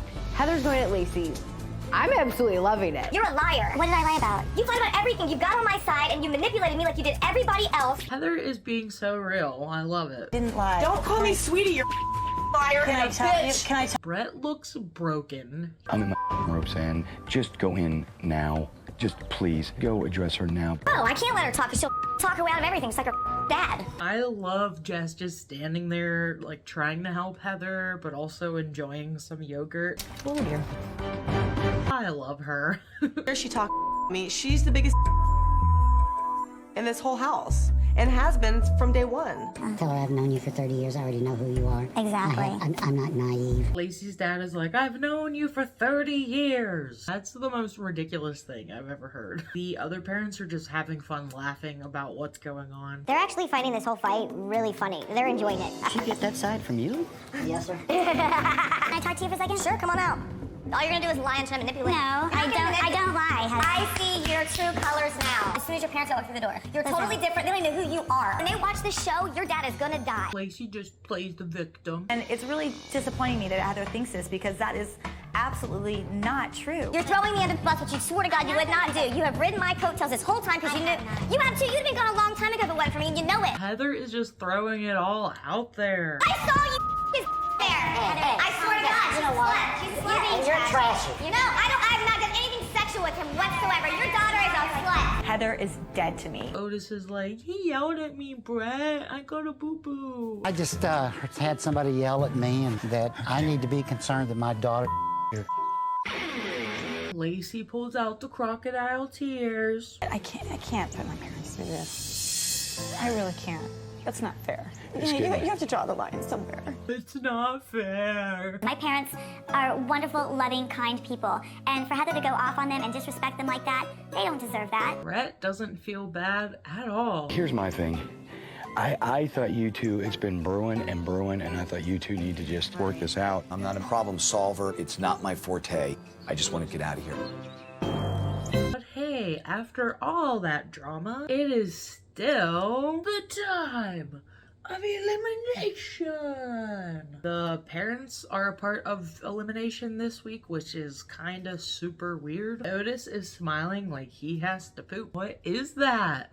Hello, everybody. Inevitably, I must say that I am going to be dating your daughter, so I've got to let you go. Oh, okay, Brett's having them leave the room first. That's good. And so you can say goodbye to your daughters, but I need to spend time with them and make a tough decision tonight. I'm gonna call you guys tonight with the good news. I know I'm not going home tonight. Yeah, okay, we'll see about that. So I've got 3 beautiful girls. I've got 2 passes left, and this decision has been really, really, really hard for me to make. Here comes Brett's decision. The more I learn about her, the more I want to know about her, and that's a great feeling for me. Jess, would you come down here, please? Jess gets the first pass. No brainer there. Will you stay in this house and continue to rock my world? It's down to Heather and Lacey. The next decision I got to make between Heather and Lacey is, I don't want to just say tough, it's strange because I know that the 2 of you throughout this have formed a really good friendship, or at least it seemed like a really good friendship up until the last couple days. Brett says it's about Who is who they is and who they ain't. true words of wisdom. So right now it's down to me and Heather. I think it's obvious we want Heather to stay. Fuck Lacey. I just feel horrible right now. Lacey, would you come down here for a minute, please? He calls down Lacey. Before I show you this pass, I just want to tell you this. What are you saying, Brett? There's a side of you I absolutely love and want to be close to, and there's a side of you that still confuses me a little bit. What are you saying, Brett? We've talked about it this whole time I've been here, and I just feel that somewhere along the line, that side that I don't understand would ruin our relationship. Brett! And I'm sorry, but the Torrens here. Okay. Okay? He finally sends Lacey home. I know everyone said she was crazy. She also seemed crazy for me. But in the end, I felt that there may be a lot more lies and deception going on. So in the end, it was tough for me, but I had to let her go. Finally! Ding dong, the bitch is dead. I just got eliminated, and quite frankly, I'm absolutely in shock right now. I did not expect that. Lacey hopes neither of the 2 girls win, which is not how this show works. I hope he eliminates both of them and decides to remain single because they both would be horrible for him. It would be a disaster. Heather gets to stay. Would you please come down and get your pass? Yay! Karma's a bitch, and so are you. Carmen's a bitch. Thank you for having my back and being there. We will try to work through stuff and make this awesome, okay? All right, you want to stay here in this house and rock my world? No, I do. I'll sacrifice anything for him. We're down to the final 2 and the finale episode. Get your Brett's Brews ready, but wait. Before we crack these, everyone get their nails ready. Tomorrow, girls, you got to pack your bags. We're going to go to Cabo San Lucas. They're going to Cabo. I got to get packing. It is finale time. Brett is taking Jess and Heather to Cabo for a little extravaganza. Now that I've gotten this far and gone through the things that I've gone through, I'm not about to give up, and she just better watch her back. We're down to the wire, and I almost have my man. The claws are coming out. There's no way I'm letting her just walk away with him. Are we ready to go to Mexico? I'm so pumped up. I packed more. I'll never use any of it. They hop in a private jet and head to Mexico. This plane is him. This place does look gorgeous. So as we arrive at the Mi Cabo Hotel, they roll out the absolute red carpet for us. It was awesome. There's some dancers there to greet them upon their arrival. We jump out of the car. The girls are excited. The music's playing. 4 other hot, sexy girls are dancing, right? Brett is like, whoa, Heather. Heather just about knocks me out to try to get to one of the girls who is a hot, sexy dancer.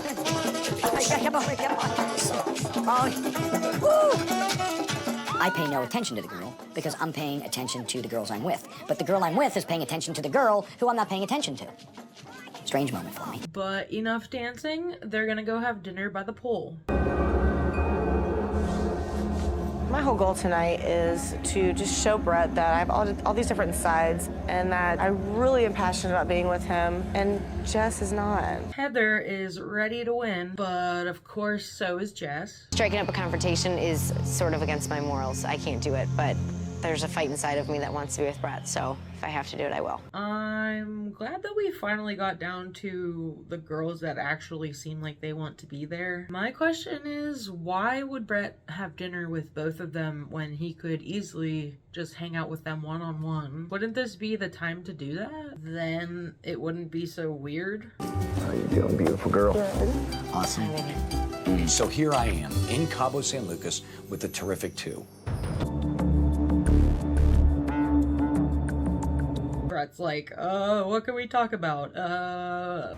There's bread here. Bread? Brett instantly asks Heather why she comments on women's appearances. You know, we'll laugh like, oh, look at her. We're both fighting over who's hotter or whose ass is tighter. Where I get a little confused sometimes. Is it out of fun, or is it out of, I think she's hot and I want to bring her into our relationship? No. Like, This music is intense already. They're like 2 minutes in. I think Brett's onto something here. I think Heather's a skanky that would love to be in an open relationship with other women. I'm just not a hater, I'm a congratulator. If there's a hot girl, I'll be the first one to be, oh, she's got a nice rack or whatever, but I'm not saying come be my man. Heather starts going into why she's the right one for Brett. I just think that I'm the complete package, and I think that I'm perfect for you and you're perfect for me. Right. I'm at the right time in my life. They bring up Jess's young age. Jess, are you ready to be a mom? Are you ready for a family lifestyle? You keep bringing up my age difference.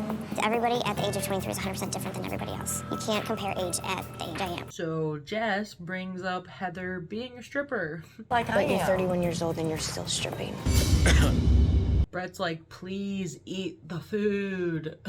You all want to take a bite of food, by the way, because it's really, really good. Anybody? They're both being total bitches. Like, I'd be eating the food at least. Come on. What a weird dinner. God, dating two women is stressful, man. The next day, the cabana boy brings them their note from Brett. Heather, Cabo's hot and so are you. It's time to get dirty, just us two. Just see you later. For now, just chill. Tomorrow we're hanging and I promise to thrill. Heather gets to go on the first solo date. I hope Jess has a lot of fun by herself. Not. I don't want her to think that she has some sort of an advantage. They'll be spending the whole day together. My first date is with Heather. She always talks about the ranch, about the open desert, about having fun. So I planned something amazing. They are gonna ride some dune buggies. Oh, hell yeah. Great time with Heather, and all of a sudden it happens. I started to feel really, really sick again from the diabetes. Oh no, Brett is having a bit of a medical emergency, but I don't think Heather realizes how bad he's feeling. There's a part of me that is completely exhausted from the dune buggy ride. I'm gonna be completely honest, my diabetes and all the partying is really starting to catch up on me, and I'm not feeling particularly great. And so I just look over at Heather and I say, Heather, do you mind? I want to go grab a bite to eat. And she decides she needs to drive the dune buggy. Poor Brett, what a trooper. I was feeling, and I thought, I'm a survivor. I think I can do this. She got him bouncing around and shit. And then I let her drive the thing, and let me tell you something. She was freaking me out, man. She was hitting everything. I thought I was gonna die. Poor guy just needs to grab a bite to eat. I thought I was gonna die. All the while, I look over at Heather, and she's just clearly not affected by this at all. Now they go to eat some snacks. This is so perfect. Amazing. Is this not great? Perfect. After a while, I was starting to feel a little bit better. I'm now starting to feel like I'm not going to go into insulin shock, which is really scary. Brett's all right now, poor guy. Damn diabetes. Here's what we're doing. Tonight, a dinner. Sounds great. It'll be awesome. We just had this wonderful day together. I'm so grateful. And we still have yet to go to dinner tonight. I'm really excited about it. Of course, when Heather gets back, Jess is being petty. You know, it really pissed me off that Heather came in bragging about her date, so now I'm gonna with her. Here comes the fun parts. Come on, Heather, my future husband. Don't think about it too much. I know you will. You might want to retire that dress because it screams stripper. Oh, you're the one that wore on, bitch. You're the one that wore skanky outfit to a 5-star dinner last night. I had on something classy. You had on mini skirt to a 5-star dinner, jackass. Stripper, bitch. Jess completely tried to ruin my date by saying I look like a stripper in my cute little sundress. Heather calls that a cute little sundress. Little Heather on the prairie. That may be the sexiest dress ever. She has to sit uncomfortably on the ground in her little dress. That says that they've bonded the most out of anyone. I feel really close to Heather at this point. However, I don't want my heart broken again. I had the most miserable feeling in my life when my heart was broken by an exotic dancer before. So I'm looking at Heather and I'm trying to eyeball her up or down, and all these emotions are just whipping through my brain, and it's killing me right now at dinner. Brett is worried that if he and Heather get together, Heather's not gonna have any hobbies. Every night, 5 or 6 nights of the week, I play a show, I get my yayas out. In other words, I'm big, smash guitars, stuff blows up. You are a very energetic person. And I just wonder at what point do you say, you know what, I need to go out and do my own thing. And what would that thing be? How would you entertain yourself? I feel like this is really close-minded. Like, Heather has to have other things she does already besides work. If you start to get bored, is basically what I'm saying. I need to show Brett that I am not afraid to lay it on the line. I'm in love with you, Brett. She just said the thing. I don't know what else. I don't even know what to say. I'm beyond. I mean, That's the way I totally feel. I have beyond. to be honest with you. I was hoping Brett would say that he loved me back, but you just never know when you drop those 3 words. Let's go to the room immediately. They rush back to the room where the romance can ensue. I am on cloud 9 right now. I had a beautiful time with Brett, and I know our bond and connection is stronger than it's ever been. Heather is looking rough.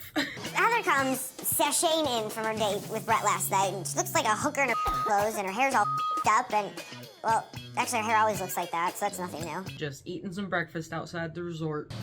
I might rather just sit here and... Can you smell it? Can you smell them on me? It smells rotten. No, no, no.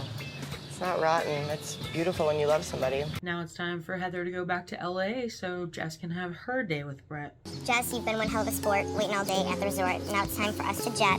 Hope you're ready for your man, Brett. Heather really enjoys telling Jess to have fun with her sloppy seconds. Awesome. Great. Just remember when you're kissing him where his mouth has been all last night this morning. So when you kiss him, you'll be licking me. Sloppy seconds, baby! Oh! Today I have a really, really special date planned for Jess. This will be my real last chance to get into Jess's heart and soul and find out where she's really at. They're going on a yacht.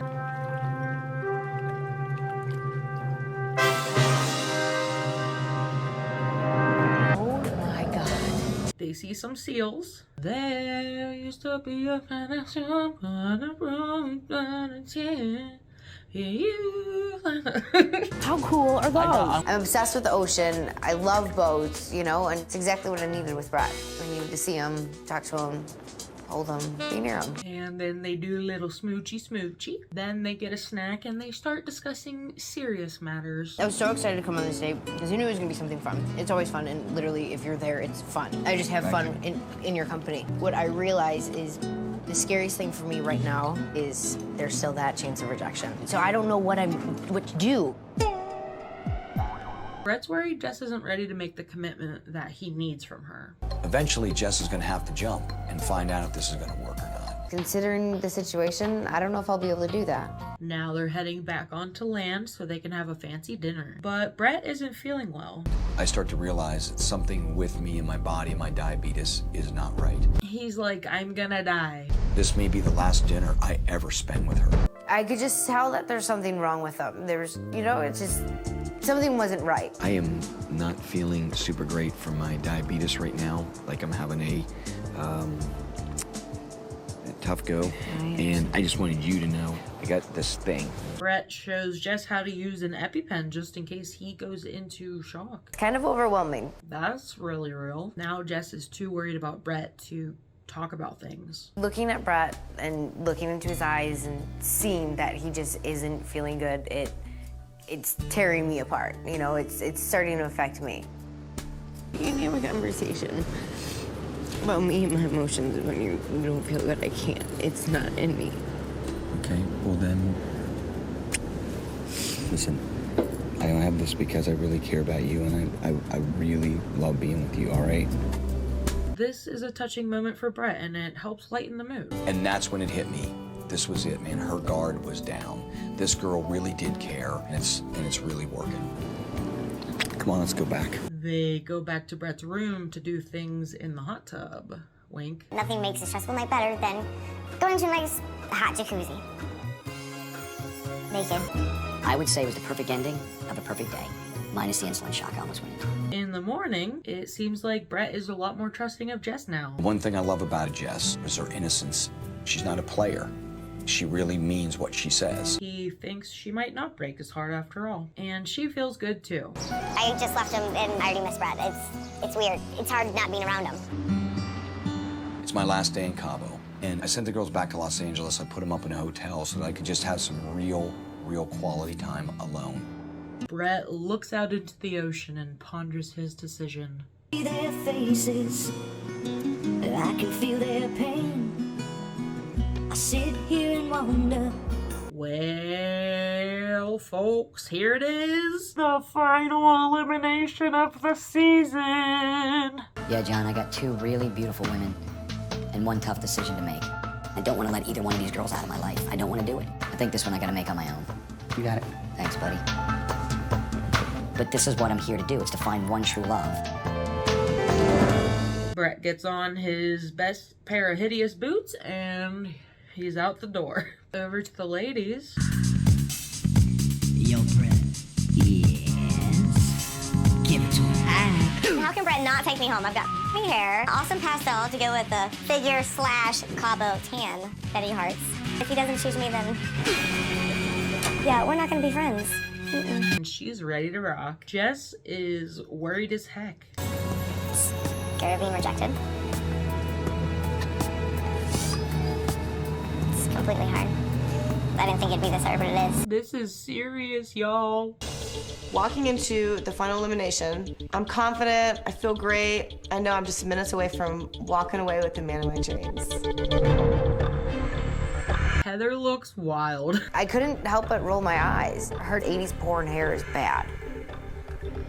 Really bad. They talk a little shit. I'm surprised you showed up. They're both wearing this electric guitar necklace, and I don't think it's ever mentioned in the show. It must be a present from Brett. Hi.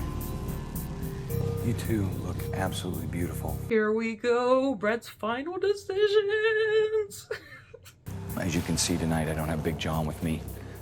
I just have myself and my soul, and I want this moment for us together to be the most intimate moment that I can make it. Over here, I got Heather, who I think started out as my party girlfriend and completely came this direction, showing me her commitment, her love, her friendship. Yes, for you. You've came from this girl who was sort of cold.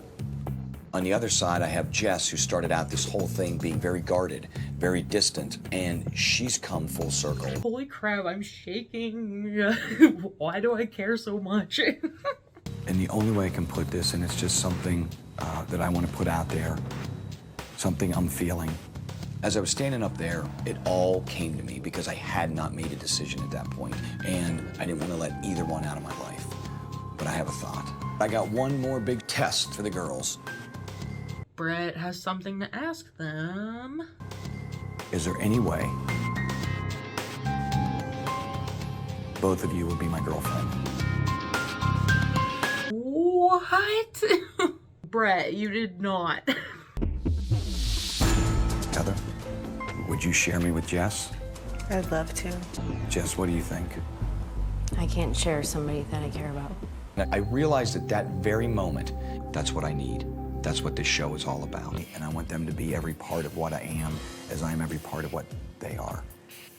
I'm looking for that girl that just fits, that just works. Heather, would you come down here, please?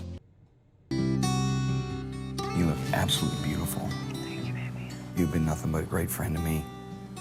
I don't want to lose you. I just want to say that I don't think you're going to be that girl. Holy, what just happened? Heather, don't leave the house like this. Heather is out of there. He chose Jess. Jess.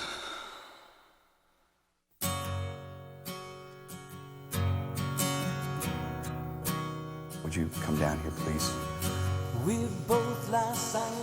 don't know what it is when I'm with Brett, but he's that person that makes you feel giddy inside. You know, it's that, like your first crush, and every time you see him, you're just happy. At this point, I'm crazy about Brett. I cry having to think about him. It makes me crazy.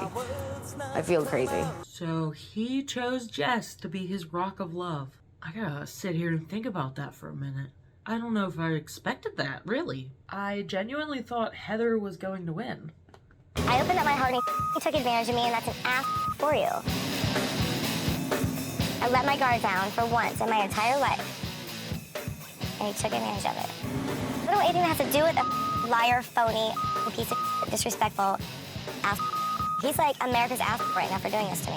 I bet Heather regrets getting that tattoo. Not exactly what I wanted. Someone who was cool, someone who was hot, someone who was smart, someone who was funny. She finally let her guard down. This was my rock of love. Every rose has its thorn.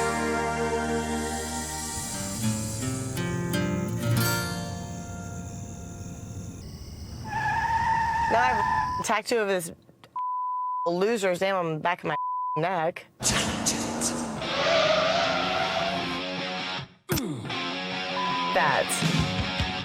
This is the Rock of Love reunion special.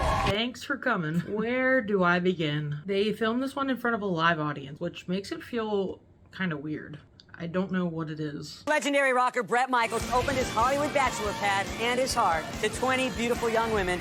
Before it was over, punches had been thrown, alliances formed and destroyed, and one lucky girl was crowned Bret's Rock of Love. This is cheesy as hell. I can't.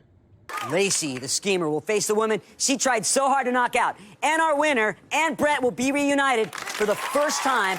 But first, please welcome the ladies of Rock of Love. All the girls we came to love. Brandy C, Magdalena, Dallas, Tamra, Lauren, Tawny, Jessica, Heather, Bonnie, Rodeo, Mia, Krista, Faith, Samantha, Erin, Tiffany, Christia, and Brandy M. You all look awesome. Most of you do. Here comes our boy Bret. Bret Michaels.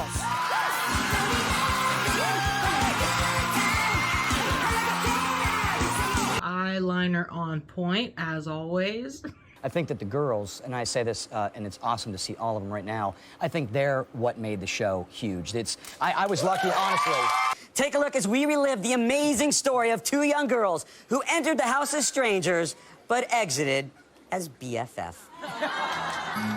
So this is like their clip show. It's like basically my job. Come on, you're taking my job away from me. We decided that we should be best friends because we're both blonde and, you know, we can bond over that. And we're very much alike, so we're like, okay, we can be the Barbie twins. Regardless, you're my girlfriend. Hey, you're my girlfriend.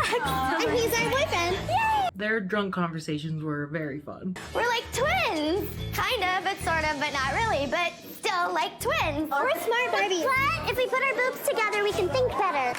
Brandy C and Christia, why don't you join us here so we can see what's been happening with the two of you? And by the way, if I do ask any tough questions and you need to put your boobs together to answer them, please feel free at any time. I'll double that, Mom. We couldn't stand to be apart, so we're not roommates. Yeah. You're not roommates? Yeah. And they went on a road trip together. We came to Minneapolis, and then we did a road trip to LA and broke down on the border of Utah and Wyoming. This conversation is everything. We made these dresses. These are actually we made these wedding dresses. We called them wedding dresses. We were hoping if you changed your mind, we were We ready. could just leave right now. We could go to Vegas. Yeah, we could go hop on a plane to Vegas. I love this chaos. The night, for some reason, Brandy was having a nightmare and punched me in the eye. And then I woke up, like, I was sleeping, and I guess I, like, punched her in my sleep. And then I wake up, and I was like, oh my God, did I punch you? I'm so sorry. I'm so sorry. I just punched you. Screaming. You can tell it's live because some of it sucks. And my dog is going crazy, jumping up and down, like, oh my God, what's going on? If you put your boobs together, you can think better. Yeah. Come here, Brett. That was good. Now let's talk about good old Mama Rodeo. Let's take a look back at Rodeo's journey through the house that Rock built.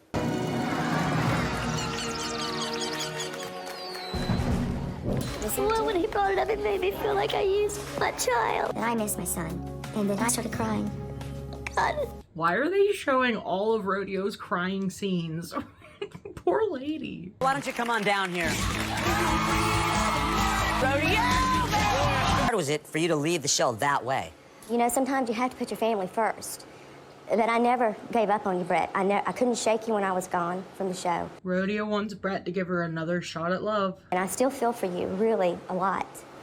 Thank you. then I'm gonna tell you something. If it doesn't work out, I want you to give me a second chance. Brett's like, sorta, maybe. But I still really like you a lot, and you are an awesome human being. Thank you. Now Rodeo gets to plug her barbecue sauce. It's organic barbecue sauce. It's all natural. I've gone into a clothing line and everything. We had this emotional moment, and you still end up plugging something. Oh my God. I love this. Who's next? Check this out. What do you like in music? Like, what's in your CD player? Okay. Because this is stuff I wanted to ask them. They're all Pantera, arguing. Mouth Four. Sam. There they go. I want to go home. If he just wants to hook up with girls, and that's all, I don't want to be here. Sam, come on up here. Sam is looking a bit different with her poof in her hair. So 2000s. On the last episode, when you left, it seemed like at that point, you were happier than you had been the whole time on the show. I mean, part of me, yeah, I wanted to stay, you know, because I was developing feelings for Brett, but I think I was expecting something different. And I don't know if because I'm old-fashioned, I was expecting a mental connection. Sam is so over it, and she's so over him. I didn't even think of a physical anything. That's not where I want to find love. I don't want to find love with a man that's like making out with other girls. You know what I'm saying? I didn't think you'd be sleeping with Lacey. I didn't think you'd be having it, or I didn't think you'd be having a threesome with the girls. You know what I mean? I had no idea. Keep on going, keep on going. What else didn't you think? She's calling him out for so many things. It's so good. As that situations happened, I was like, whoa, this is so not the place for me because I'm such like, I would not be able to trust you when you're on tour. Right. You know what I mean? And you know, I don't think anybody would, you know. I want to thank you for coming up. You're welcome. Now we're gonna hear about Lacey. There was plenty of tension, argument, backstabbing in Brett's house. And whenever voices were raised or women were crying, one thing was certain, Lacey was probably making it happen. Here's a look at some of her best moments pulling the strings. Lacey is a crazy, psychotic, cold-hearted bitch. I definitely feel like the puppet master here in the house. I know you're drinking. Can I get in? No, you're not gonna manipulate me. You don't. Let's bring Lacey out right now. Why does she get her own special entrance? I just wanted to check if you do have horns. First things first, why you a bitch? All of the arguing and the swearing and the talking about sex while your and Heather's parents were just standing right there. Right, exactly. You know, that was a little bit tough, but you know what? It's not like I'm out there, you know, doing porn or anything like that, so, you know. No, but you were there doing Brett. She gets called out for being a tattletale. I kind of enjoyed being the catalyst in the house. And now we get to see Lacey and Dallas's rivalry. I used to have a rabbit, and I had many rabbit skin coats, so I enjoy That's horrible. How can you be a good person and condone cruelty to animals? I realized what a heartless, hateful she is. I need to wear all the dead animals in the house. It's on. Get off of her, I said, now. You're an issue now. So they decide to bring Dallas up. That walk. What? Hello, Dallas. How are you? Have a seat. What's gonna happen? Do you truly dislike animals? I don't dislike animals. I dislike You were saying this Lacey. to get this under Lacey's skin. Brett does eat meat. Brett does wear leather. He wears snakeskin boots. I'm pretty sure he wears those boots almost every day. Can I respond to that? I do feel bad. I do feel bad. Funny enough, I was shopping the other week and I found the cutest shirt that I thought would be like perfect for her. So this is like my, you know, let's make up gift for you. This is really cute. I think it like totally fits you. So, what do you think? Dallas loves Michael Vick. What a weirdo. You guys would make a perfect couple. Well, I don't date black men, but thank you for that. That's interesting because we have that in common. I don't date black men either. It's time for Brandy to come up. I want to tell you this because I told you I'm a fan of the show and my friends stopped me. The comment that they have about you is, I want to party with that girl. Apparently, Lacey's music video is bad. Like your music video on YouTube that smells like Oh my God, it's horrible. It's the most horrible music. Did you see it? Did you check it out? I haven't seen your music video, but give me a review on it. I have no idea what Lacey does here to get back at Brandy, but the audience loves it. Wait a second, here's Brandy's video. The reason why I did eliminate myself at the end is because I did hear that you They're talking so much shit. and then, you know what, that turned me off. Well, that's hearsay. I've heard a lot of stuff, too, about a lot of people. Right. I wasn't the one sneaking in his bedroom every night. This is what we're here for, people. The reason I was in his bedroom is because I wasn't winning any dates. I was losing all the challenges, and I wanted to spend more time with him. That's what turned me off about Brett, and that's why I wanted to go home. Ah, I see. I don't want to be with him after he slept with you. All of the guys. Randy, I really want to thank you. Thank you. Thank you. Thanks, Brandy. What the heck? Now Lacey is gonna perform. She pretty much just does this for 3 minutes. No thanks. Like, why is half the episode about Lacey anyways? It's probably because Lacey was one of the most talked about contestants. Everybody was probably tweeting about her. Was Twitter a thing yet? Oh my gosh, yeah, Twitter started in 2006, so you know people were tweeting about this. Welcome back. I want to hear what some of the ladies think about Lacey for a second. Yes. We hear Mia's opinion on Lacey. There was one event on the show that actually just, I lost it. One day where she decided she was going to run streaking through the house. We all have a nice barbecue outside. So she comes up here, like, her in my face. I have a strawberry daiquiri in my hand. My reaction was, I'm like, oh my God, vagina. You know, I threw my strawberry daiquiri all over it. A lot of these girls seem very different live versus edited. So many girls working against you. It was important that you have at least one girl working with you. And there was that one girl. At least until things began to fall apart, and let's take a look back at that. We're gonna see the fight between Heather and Lacey. That was so much fun. So you up here talking about me, master manipulator. I'm gonna speed this up. We saw this like not too long ago.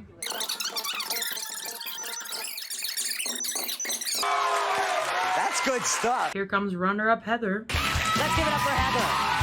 Funny, a little different response than when Lacey sat down here. I love her longer hair. Lacey and Heather get to talk about what happened. She made an alliance with me, and then at the end kind of turned her back on me. So that's when I kind of like lost it, snapped a little bit. The reason that I was attracted to you as a friend is because you're a strong woman. They're sorry. I do think I should have talked to you first about my feelings with you and your parents before I went to Brett about that. So for that, I do apologize. But I feel like the way that you retaliated against me was really hitting below the belt. I do apologize for that. I really do. And I don't think you're a whore. You know? Well, thank you. This is really a touching moment. I think you guys should hug and make out. Pig? When we return, you'll have a chance to talk about that last day and that last decision. Let's get belly rings, piercings, tattoos. We were thinking about it. We were thinking about it. Whatever we want. I'm gonna get Brett on my neck. I'll get it on my neck right here. Yes, we're gonna talk about the infamous tattoo. Tattoo parlor, please. And hopefully see Heather's reaction to coming in second. Your first tattoo, before you were really dating, was Brett's name. What were you thinking? What they say is once you get one, you want a lot more. So I got a couple more actually since then. Do you want to see my newest one? Do you want to see your new tattoo? Yeah, pull it off. I'm taking gauze off Heather's back. I'm taking gauze off of Heather's back. Oh my God. They do this dumb bit. It's a joke. It's a fake. I'm not better. It's a joke. But it's hilarious. Come on, that's funny as Is there a time in the show that there was feelings between you and Heather? I don't think there was a time in the show that there wasn't feelings. I mean, we hit it off from the get-go. Brett actually kind of liked the way that Heather responded to his decision in the last episode. It was kind of a turn on. No laughing, wait. But it was, in a sense, if you don't have in a good relationship or friendship, if you're hurt by somebody, if they're not angry, upset, that's the first sign that they didn't give a crap. Sorry, things didn't work out, but we laugh our asses off together. They seem like they get along well. Bitter beer face. Bitter beer, shoot me the finger, call me probably didn't help the love. When we get back, Brett and Jess, the wait is over. And thank you, Heather. Brett, in the end, there could only be one girl for you, and that girl was Jess. Let's take a look back at the journey that led you to her. Now we're gonna see the whole relationship between Jess, the winner, and Brett. Guard up, hand out. She was short. This was her distance from me. But I gotta be honest with you, that immediate wall was kind of a turn on. I'll admit, I pretty much suck at dating, but what I do know how to do is music. This is called All I Ever Needed. So romantic. All I know right now is that I want to be with Brett. I don't know what it is when I'm with Brett, but he's that person that makes you feel giddy inside. You know, it's that, like your first crush. They tried to make it seem so sweet and nice. Was it though? I got exactly what I wanted. Someone who was cool, someone who was hot, someone who was smart, someone who was funny. She finally let her guard down. This was my Rock of Love. Ladies and gentlemen, the winner of Rock of Love, Jess. Yeah. How are you? Good to see you. How you doing? She says, hi, how are you? So I don't think they've seen each other recently. What is it like for you, Jess, watching what has just transpired with him and Heather? I feel for Heather because I think that girl wears her heart on her sleeve. And that's probably maybe a downfall, you know what I mean? Because somebody can grab it, take it, run with it, stomp on it. Not saying that you did. Just coming in hot. But you might not have held it with enough care. To be honest, this whole entire situation was a complete mind for me. And what do you mean by that? When the show was said and done, you drove me to the hotel. You didn't even get out of the car. Big John actually got out of the car and walked me to my room.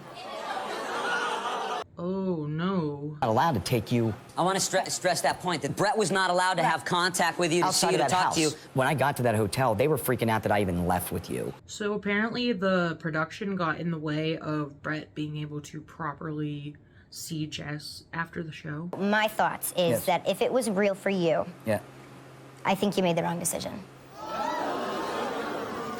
You're saying now Heather was the one. Well, if you felt that then or felt that now, you should have said it then. Here's the thing. I'll be honest, you and Heather laugh about things that I could never, ever understand. You guys laugh hysterically about it. I'm kind of like, what the hell? We laugh at we look at each other and laugh. Right. Yeah. So, you know what I mean? Like, balls to balls. It's a connection. He thinks Heather should have won, and I think that we all think that. After seeing it and seeing truly how she truly feels and the bond that you guys have, and there initially was that chemistry between them. I think Heather was the one. Heather and Jess hug it out. That's nice to see. It's fair to say that we don't know where this is going, but I think we're interested to see where it might lead. I want to thank all of the ladies, and I want to thank you, Big John. I want to thank you, Jess, and thank you, Brett. Thanks for watching The Rock of Love. All we're left with at the end is that he's not romantically with anyone, really, and that was their way of leaving us hanging for season 2. They never mention season 2 like it's pre-planned, but I mean, come on. Oh my gosh, but in the credits we get to see our favorite lady, Tiffany. The greatest catchphrase of Rock of Love. Don't throw me with a good time. The only difference is at that time we actually could understand what you were saying. What? There's 2 more seasons?